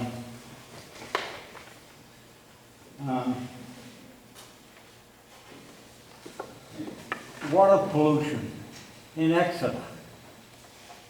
We got the fire marshal's office that got thrown out of T.F. Green Air Force. They're down here in Exeter. Why did they get thrown out of the airport? They contaminated the water. It's all Providence Water Supply Board. It's all in pipes. they contaminated the water table. They're down here. Has anybody checked outside Rhode Island on a greenhouse, how effective it can be? The people I work for in Zionsville, Pennsylvania, 2 years in a row, they spent 40 years ago $1 million on an automated greenhouse. I mean, it's huge. Check what, have we gone outside to find out how efficient we can be with a greenhouse? I mean, I'd like my house is green, can I make it a greenhouse? I got galaxy windows in it, but light pollution. You go out at night and you look at URI, you can't see the stars. You know, what are we going to have? Another TF Green Airport here with the greenhouse? Thank you very much. You know, I just sit there and I'm saying, I've seen this before. Come on. Well, that's why the ordinance as written needs to be looked at, and those questions need to be answered. Well, I came down here to see what was going on, and I've just been writing notes, and as a concerned citizen, Yeah. I mean, I spent 36 years. Thank you.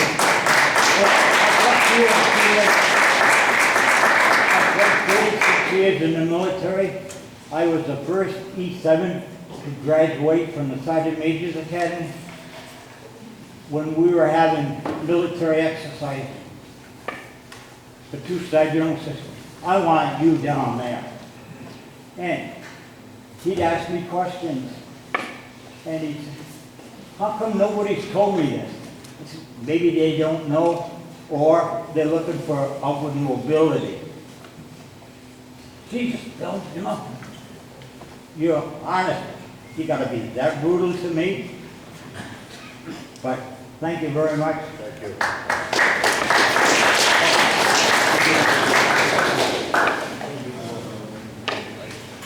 Bill, are you available for comment down there? Sure.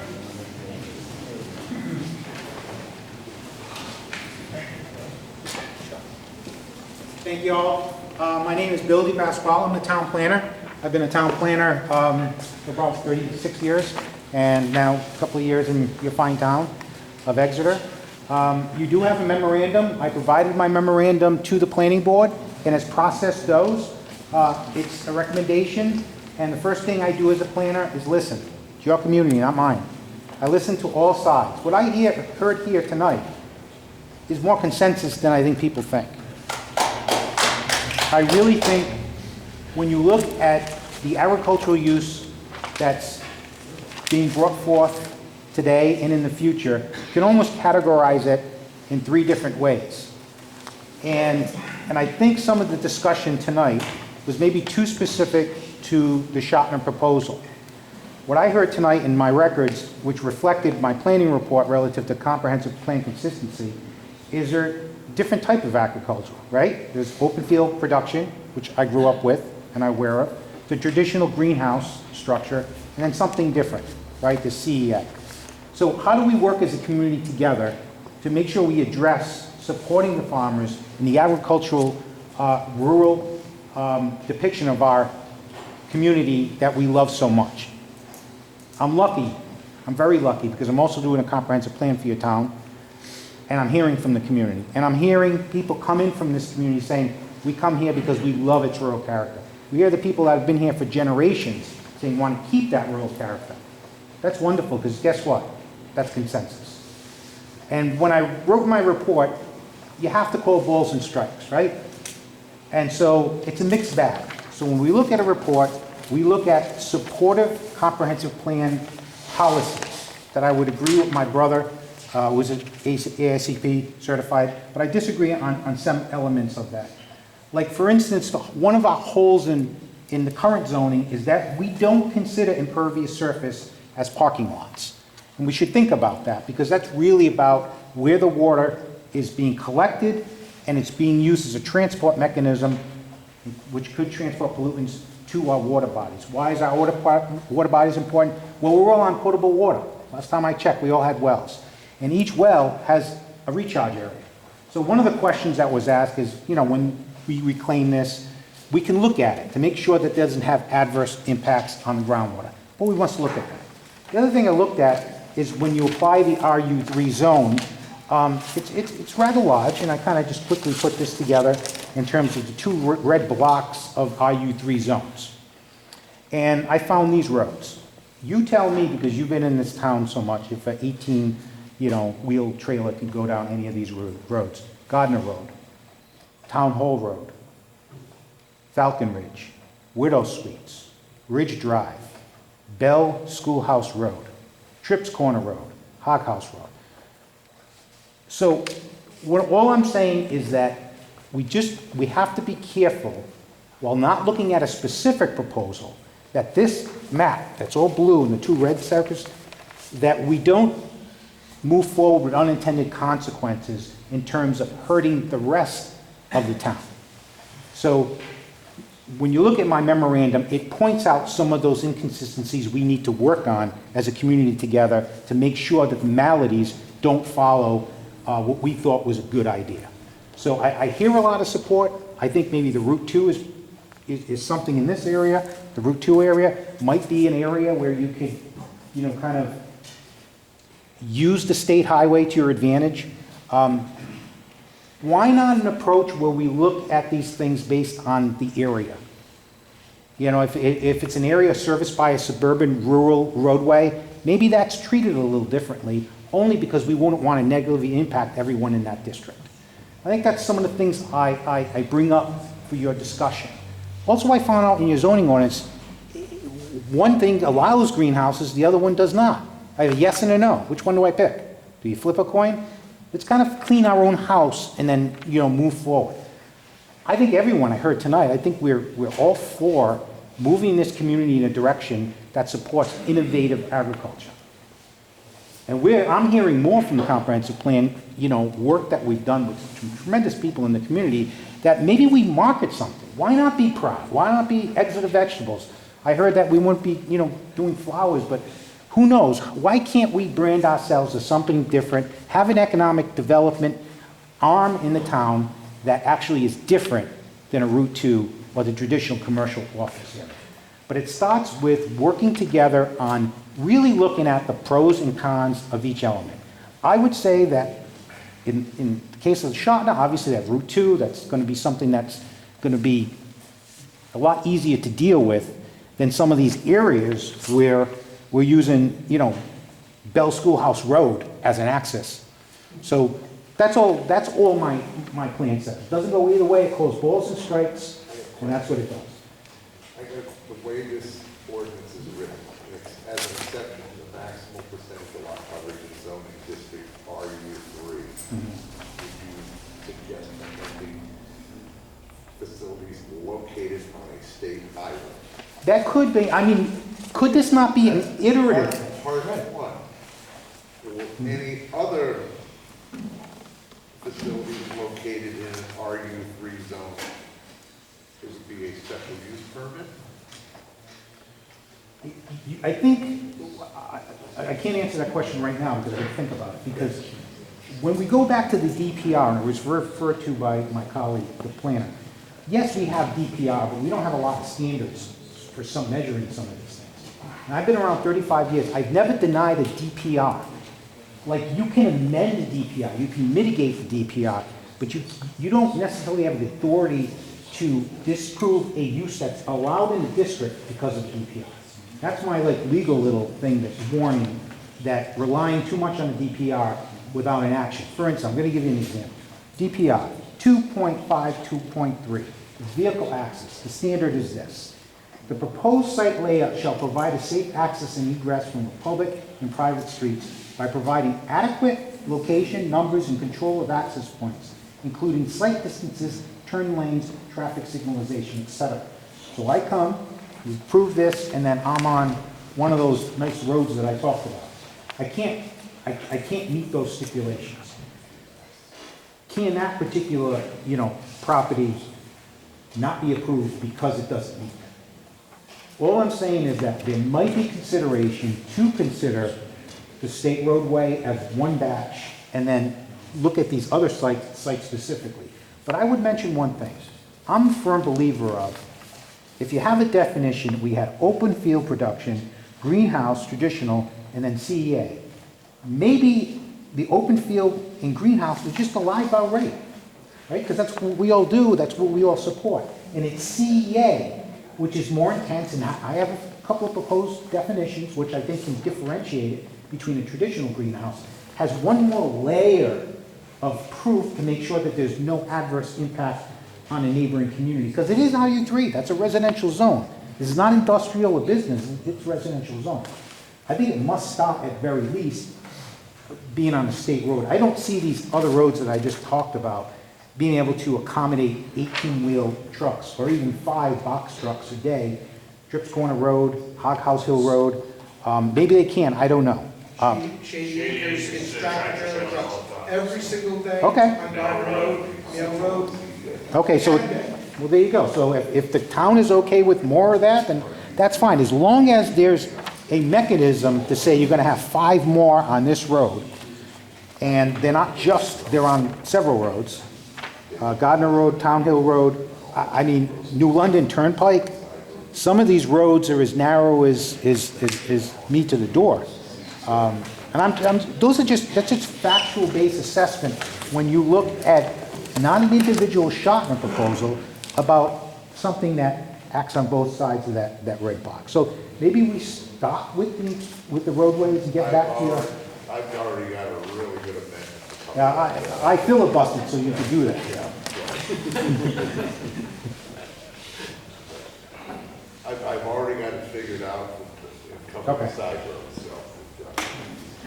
Thank you. So Thank you. Yeah. Thanks, Bill. Okay. Okay.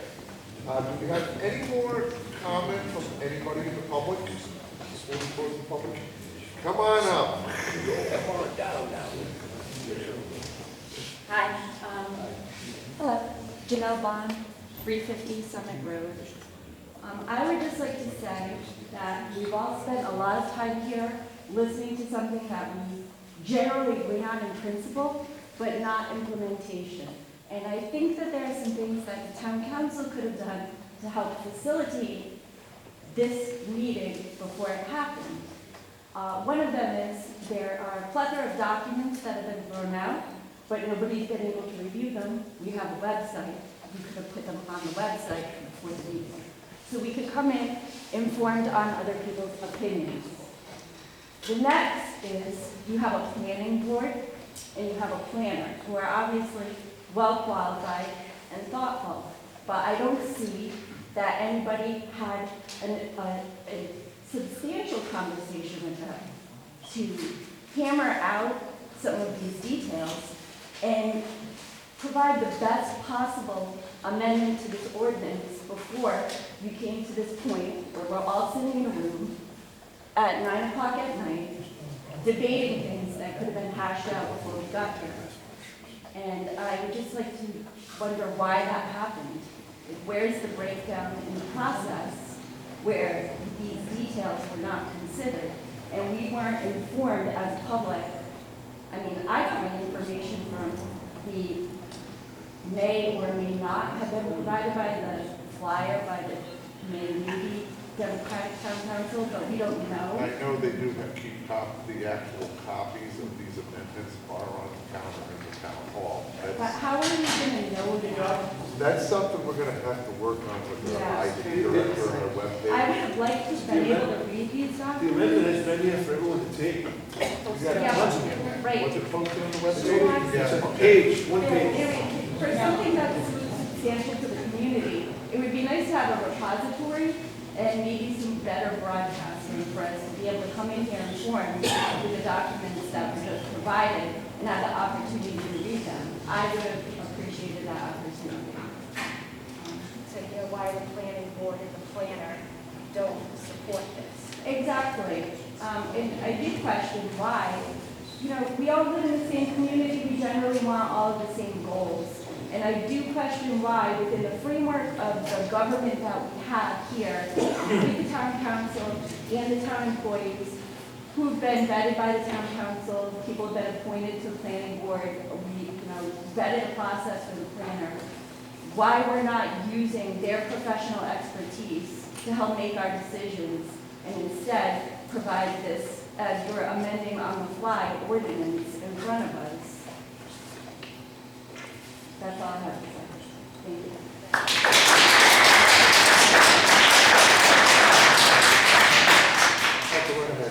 I just wanted to say a few things, read a few things out of the comprehensive plan. Actually, Bill wrote a lot of these. Part of the comprehensive plan is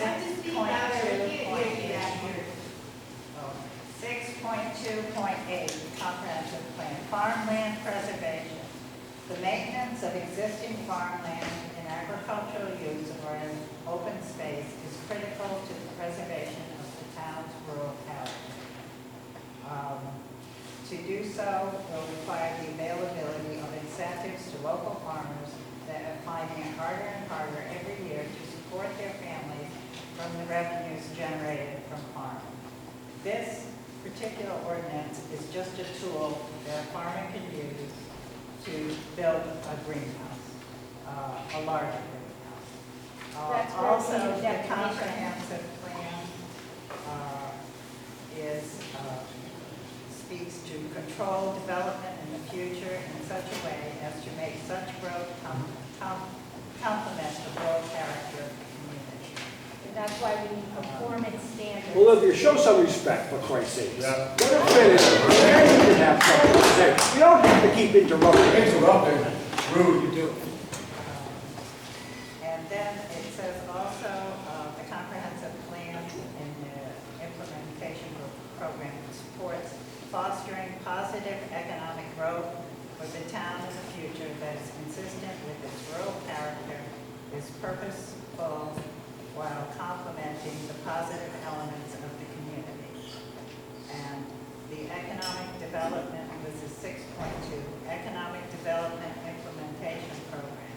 The focus of this program should be, this is part of the comprehensive plan, should be used to foster positive economic growth for the town in the future that is consistent with its rural character, is purposeful while complementing the positive elements of the community.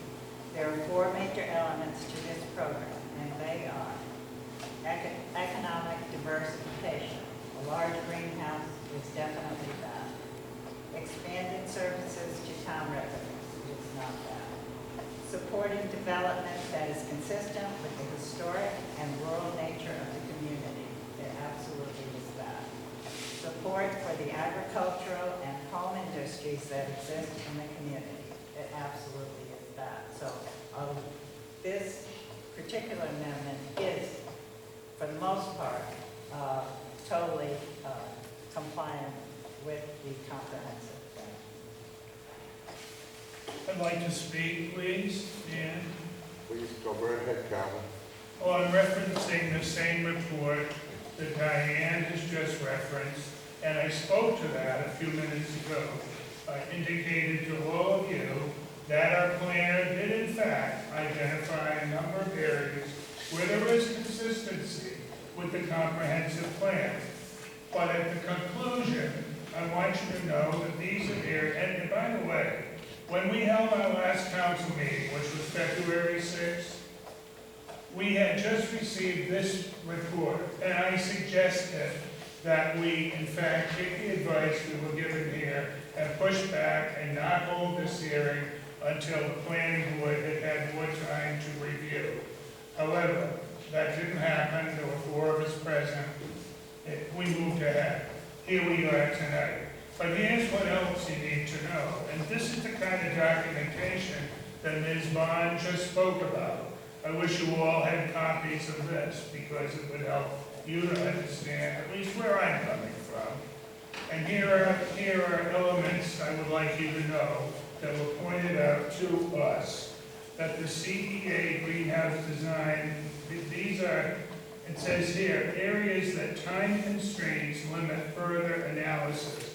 That's because the planning board had a specific number of days to respond to us once we were presented with the proposal, and that the CEA greenhouse design and performance standards need more analysis. Greenhouse relation to town roads needs more analysis. Minimum town road standards, this is the issue that Dan, I think, is just suggesting that he may wish to resolve. What's included in lot coverage? A graded definition. What about the parking areas and other areas that the greenhouse will require? Location of the CEA retained open farmland in the front yard. Well, okay, so maybe we don't have any front yard in this, that's something else. Height restriction, power needs and types, fire and public safety, funds, establish criteria for the conservation lands to be purchased. We have a memo from our land trust where they raised a number of questions about an element of this proposal, this ordinance amendment, that indicates that land will be given to the land trust. Well, the land trust wants to know what land and how are they responsible. There needs some attention. More numbers on what the assessed value of additional lands, what will be that assessed value. If it's covered by farm, forest, and open space, the value will be much lower. Legislation should specifically define a metric. And then there needs to be additional performance standards for water use, groundwater impact, renewable energy, light mitigation. These are issues you've heard addressed here tonight. Screening from the road, internal roads, parking and equipment areas, keeping prime agricultural soils on site. And you've seen piles on Route 2 where that prime agricultural land has been set aside.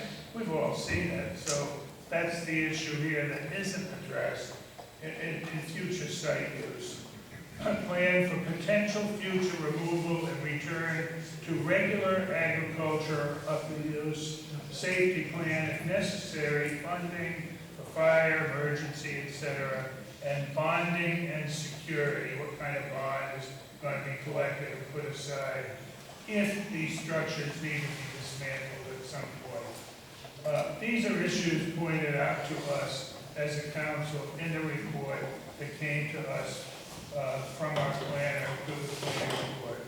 That's what I have in front of me tonight. I just want you all to know that. And this is not picking on the Sharper.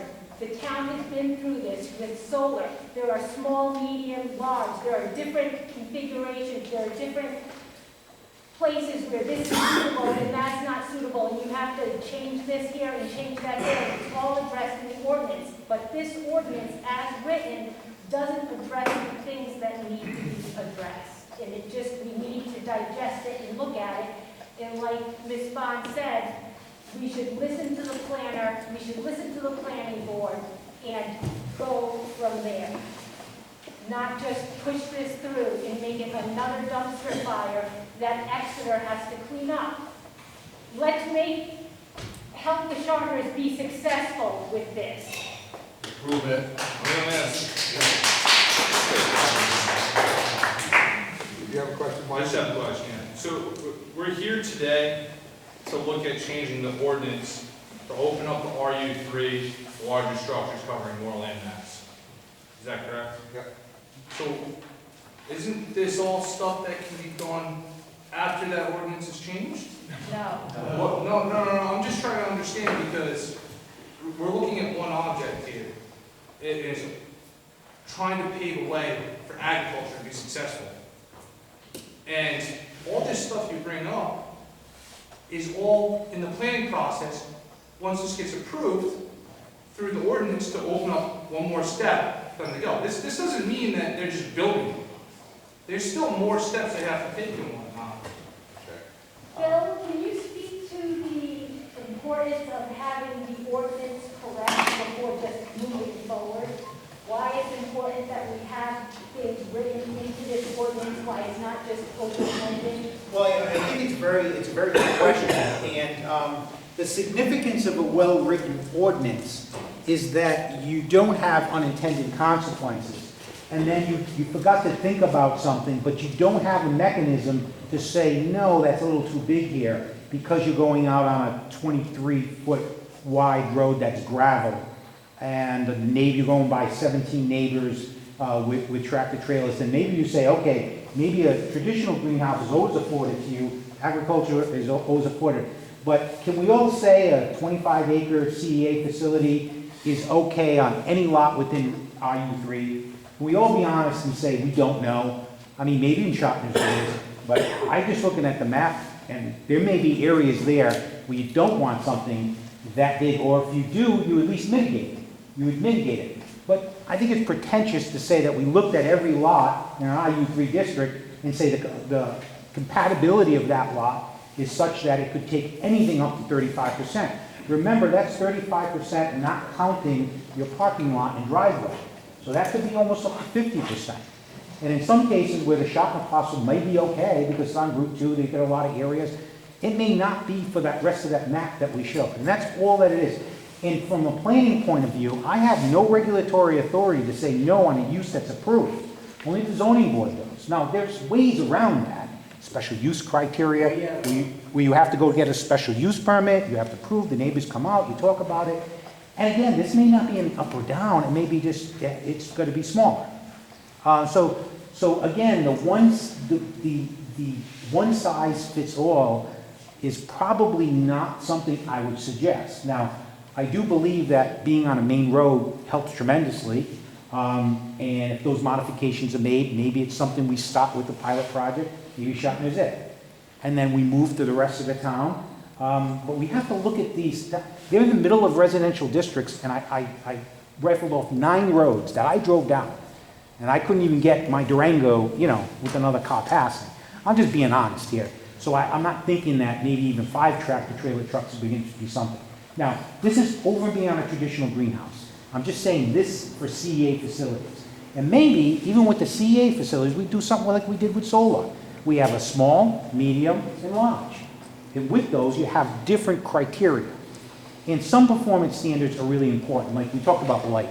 I have no performance standard. They go to me and say, how much light is there? Without a standard for me to say, I'm measuring 8 feet from a roof, and it has to be less than 20% lumens, my word means nothing. You need some of those statistics. The same thing with trip generation and groundwater. I mean, there may be a case where you reclaim almost too much water, and now all the wells in the area could be adversely affected. Now, that doesn't mean maybe it doesn't go in. Maybe it means now the remediation is I have to let some go. I capture some, I let some go back into the aquifer. It's just good study. And in this case, when you're looking at a ordinance that is so widespread, you've got to be cognizant about all the other parcels that this could be. There's another thing that could happen. If you had a CEA facility, you didn't necessarily have to be on prime agricultural lands. I could build a box somewhere, cut all the trees down, and say I'm a CEA facility in the middle of a residential area. Now, that's not what I think anyone in this room was planning on with a CEA does. And certainly not the farmers who work the farms for generations. But that could be a case. Now, maybe the town wants that. I don't know. All I'm saying, it's a possibility. It'd be remiss for me not to tell you that that could happen. So you want to basically maybe build in. It's got to be, agricultural area. It has to be on a main roadway. It's got to be on prime agricultural soils. Or you say, you know what, we're all in on CEA. I don't care if it's a building. I don't care if you tear down the woods because it's better than alternatives. That's really up to your community. But it's not being done in this particular ordinance, but that doesn't mean we can't be incremental about our approach. There's nothing wrong with meeting like this and talking about community issues as we go along. So all I'm saying is if I need to do my job, I need some power in which to say, I got to ask you a question, make you remediate something, and I certainly can't say no if they meet the criteria. So. No, I have a question. Can I ask Bill a question? If we were to move this forward for further consideration, continue this hearing, say, for 60 days, and have a review, have some adjustments made to language that might cover some concerns, and you working in concert with the planning board, but do you think there's a way that the concepts included here can be applied, can be adopted? Well, I think when I came up here last time, I read consensus in the room, and I think it's about supporting agriculture. It's how we do that. And anything can be done. There's only an issue, but there's always a solution in mind. The question, though, really, is how deep does the community want to get into this particular ordinance when they know that the Schottner proposal is time sensitive, okay? I'm calling the elephant in the room. Because that's time sensitive, there may be a way that you modify the petition to have a limited scope and then work on the larger thing for the rest of the town. Because I heard tonight too, a couple of people told me, well, I have RU4, what about me? I have more land than him. Why should he get it and not me? So I've heard that too. So maybe that's something that you want for the rest of the town, take a look at incrementally and then look at maybe that study area, which is the east side of town, and you could limit something like that. Can I ask a question? Mr. President? How do we do that, Bill? How do we do that now? Don't we need to have certain things in the ordinance? I mean, I'm not prepared to vote on this right now without certain things being changed, because how do we do that now? Is that possible to do that tonight? You can amend it tonight. You can certainly amend anytime you want. It seems like, I'm for the project, okay? But I'm not for passing an ordinance that's gonna have unintended consequences, okay? It's gonna, let me just finish, please, Jack.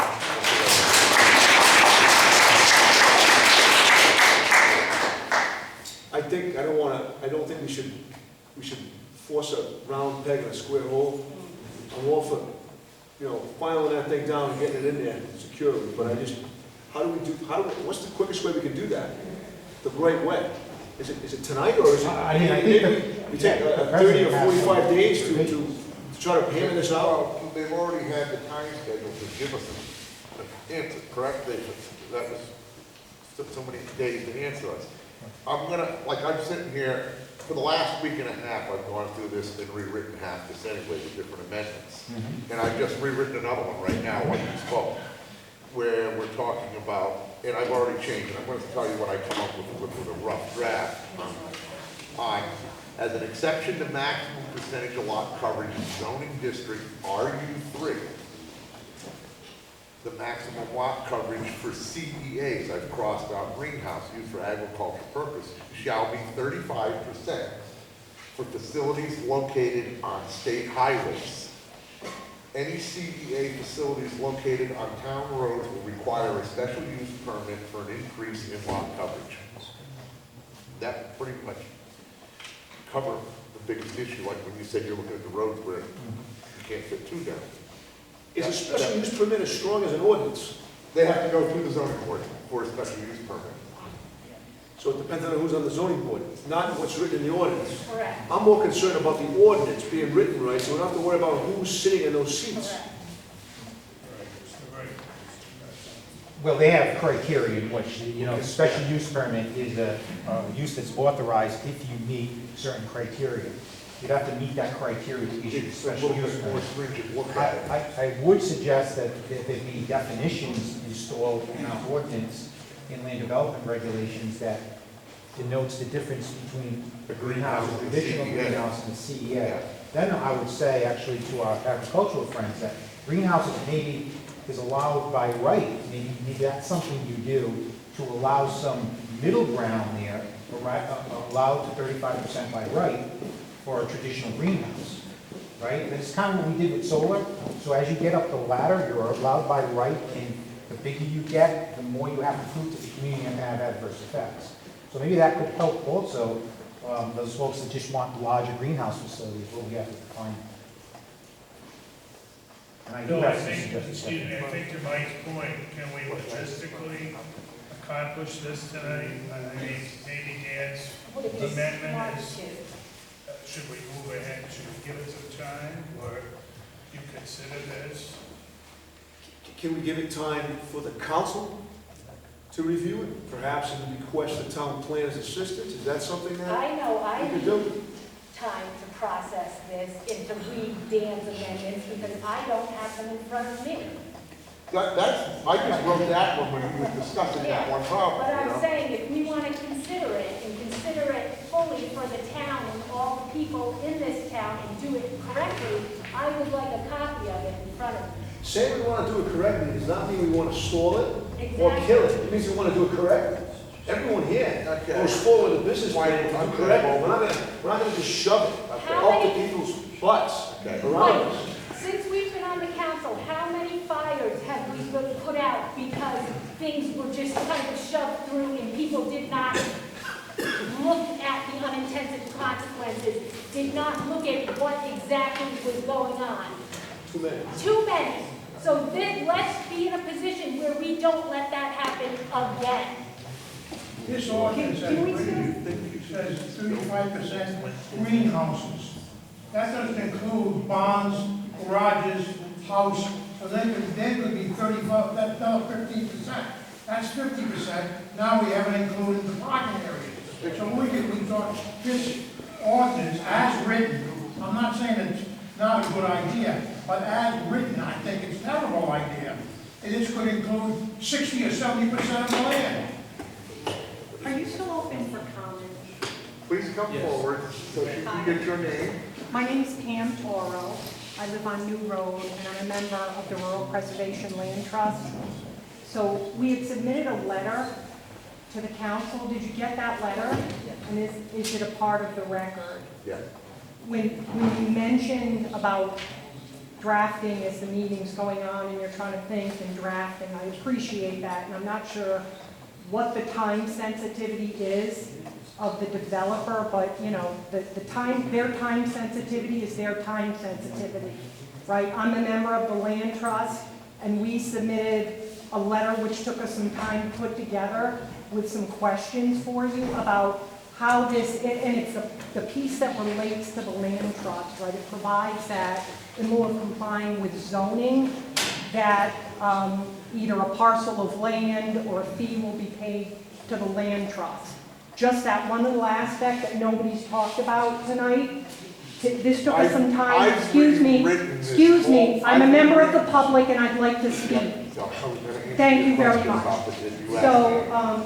So we put together some questions, and this took us a lot to put together, but right off the bat, we have questions. How does this impact the Land Trust? There are provisions in the Land Trust within the ordinance that this, are open questions, and this is something that not only could impact the town, it could impact the developer, right? They could think they were on a go and keep spending money and then come to another stop. Additionally, asking some things in here about the approval process that's in the ordinance, what type of approval this is. Does it require council approval? Does it require a special financial town meeting? And a number of other questions that we posed, and I'm not aware anybody contacted us, and this is just one small issue. So I appreciate what you're doing. I appreciate you're a town council. I can tell you, my day job is I draft for a living. You've got to be really careful with these things. You have a great solicitor. That's what you have a solicitor for, to work with you. Don't put yourself in this position where this is something that's going to keep coming back to you. You've got a tremendous amount of public input and professionals. The planner, he's got great points here that he's raising. He's trying to encourage you to do the right thing and don't let yourself be driven by someone else's schedule. For this. It's really, really important to the town. Sounds like there is a lot of public approval for the concept of this. It's Exeter. We want to do this right, 100%. It could be a great example if you do it right and address folks' concerns and do it on the public record. When you raised the question, I was even concerned, is this part of the public record? I thought these were things, these reports that are published, put on the website with the agenda so people can take a look at them and bring questions to you. So I would encourage you to please do that. We appreciate it. not only your land trust, but it sounds like a lot of folks really would appreciate that, your time and attention to it. So thank you.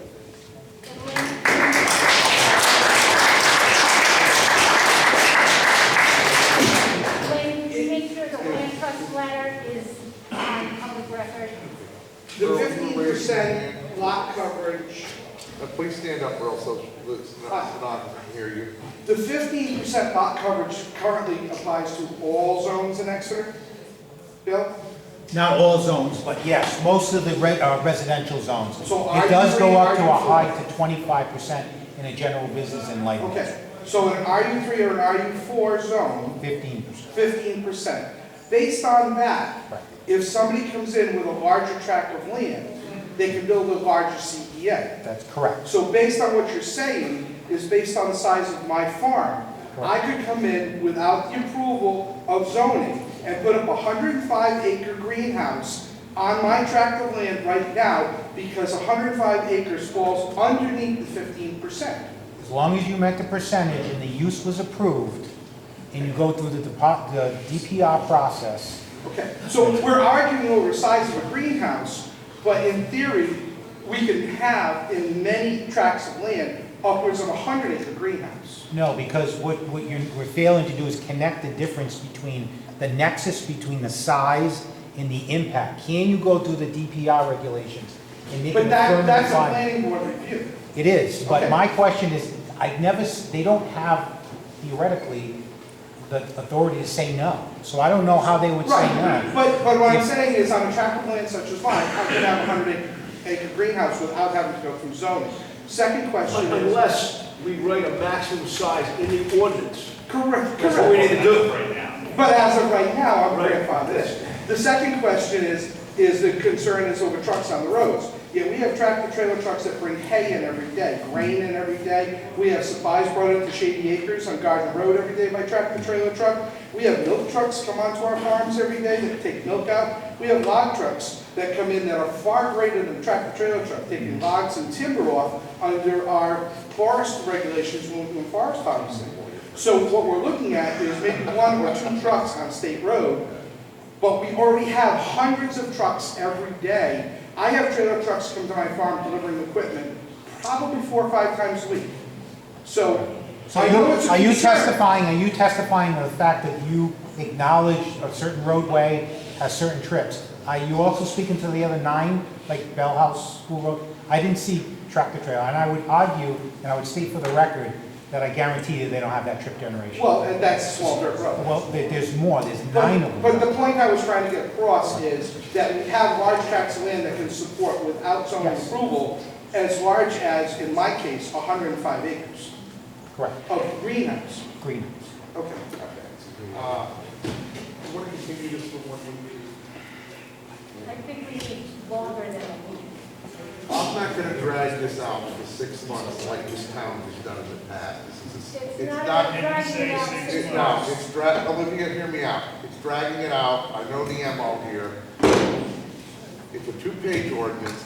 I've gone through it. I figured his out, the problem Bill's talking about. We can sit there and kill this with 1,000 cuts. And it's very simple. I say continue the meeting for 1 week until next Wednesday. Second that motion. Well, we're going to do a vote after. We have to make a motion to continue the public hearing. That's my motion. Second that motion. All in Discussion? Discussion? Wait a minute, is that a motion? Yeah, there's Made a a motion motion. to continue the public hearing You got it. till next Wednesday No, discussion, we have discussion. I want to know, is 1 week enough, or should we do 2? At Bill, least, I mean, there needs to be time for proper the consideration. planner I know has so many projects, he is beyond busy. He works part-time. I've heard, Olivia, I've heard this that's the excuse I've heard before. The plan is too busy, no disrespect, Bill, but the previous plan, None taken. that was the thing I got every week on this council. She's too busy, she's got too much to do. You know, we're looking at 2 pages, 2.5 pages of an ordinance.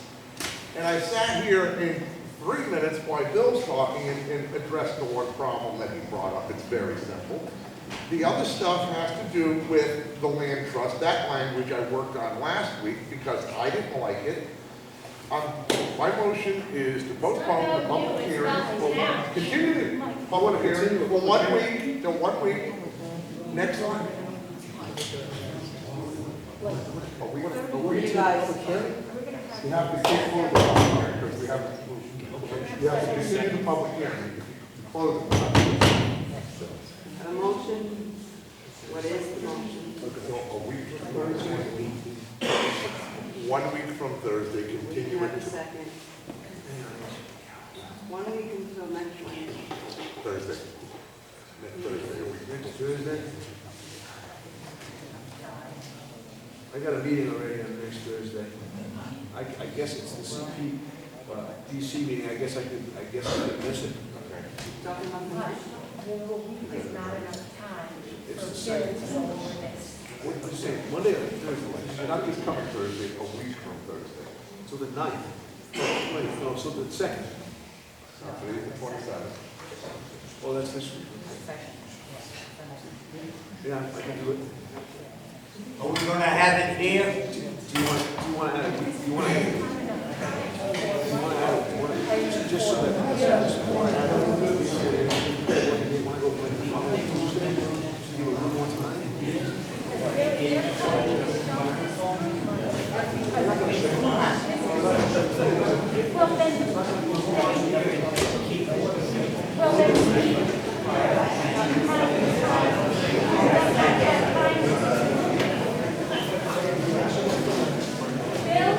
Yeah. Are you going to have time in the next 7 days to work on this ordinance and get it done Maybe we'll correctly? get to it in July. I don't want July, I want 30 days. Public hearing Thursday, the 9th of March.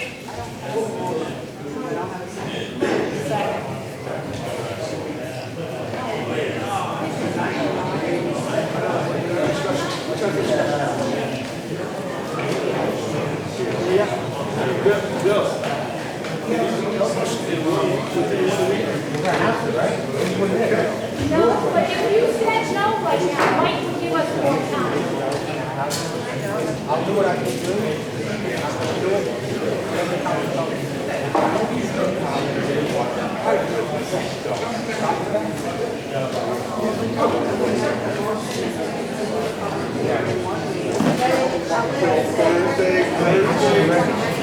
I know.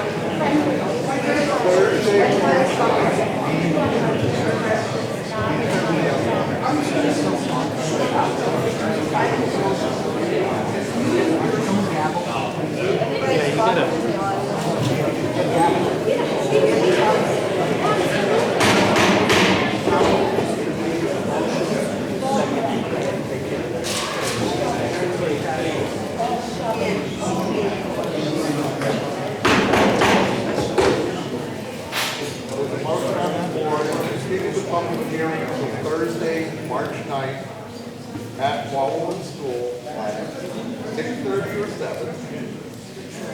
6:30. There's been a second. Any discussion? I don't think it's enough time. I think that it ought to be a failing. All in favor? Aye. Aye. Opposed?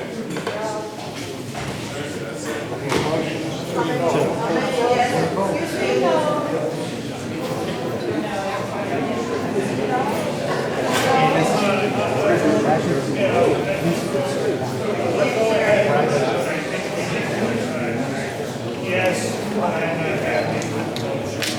But I support it because we don't manage.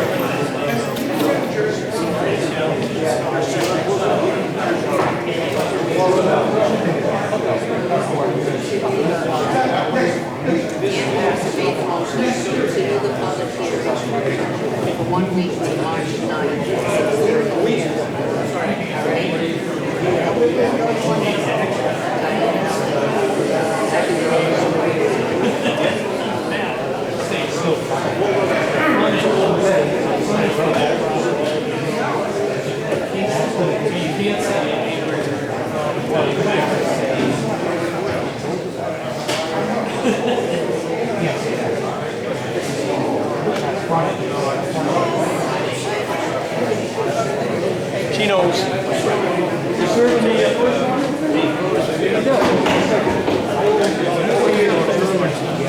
All right, thank you. You're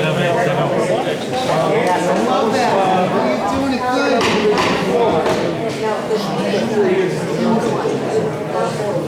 Okay, can everybody please sit down? The meeting is still in order. Council isn't done yet, so please quiet down. Sit down and stay. Thank you very much. I'm really sorry, I don't mean to be rude, but we have to get this. Okay, item number 4, is rehab of vacation building by 10 o'clock.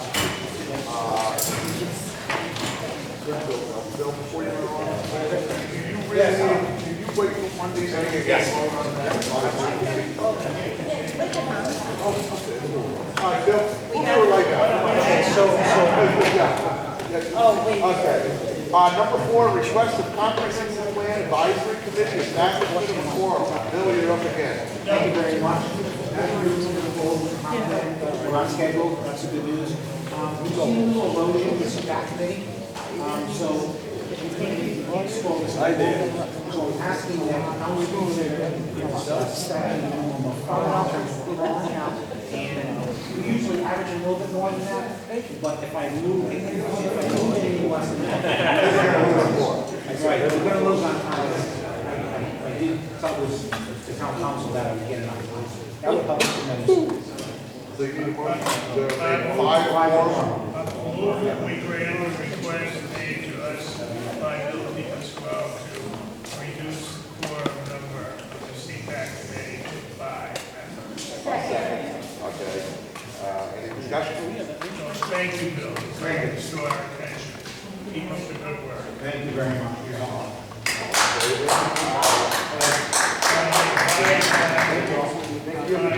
Okay. Now, the next item, number 5. I'm going to make a motion that we continue this. We're going to have to set up a standalone meeting to get this done in a couple of weeks. So, everybody, by the time we get to next week's council meeting on Monday night, if we can all figure out a date to do number 5. Because this is going to have to figure it out. So. Who's the second? Any discussion? Aye. Any other administrative issues? It does not matter when I want something. Aye. My schedule doesn't leave it. Yeah. Number 6, other administrative issues, anything? Maybe a captain and coke would be better. Yeah, to adjourn. So moved. All in favor? You're getting old, everybody.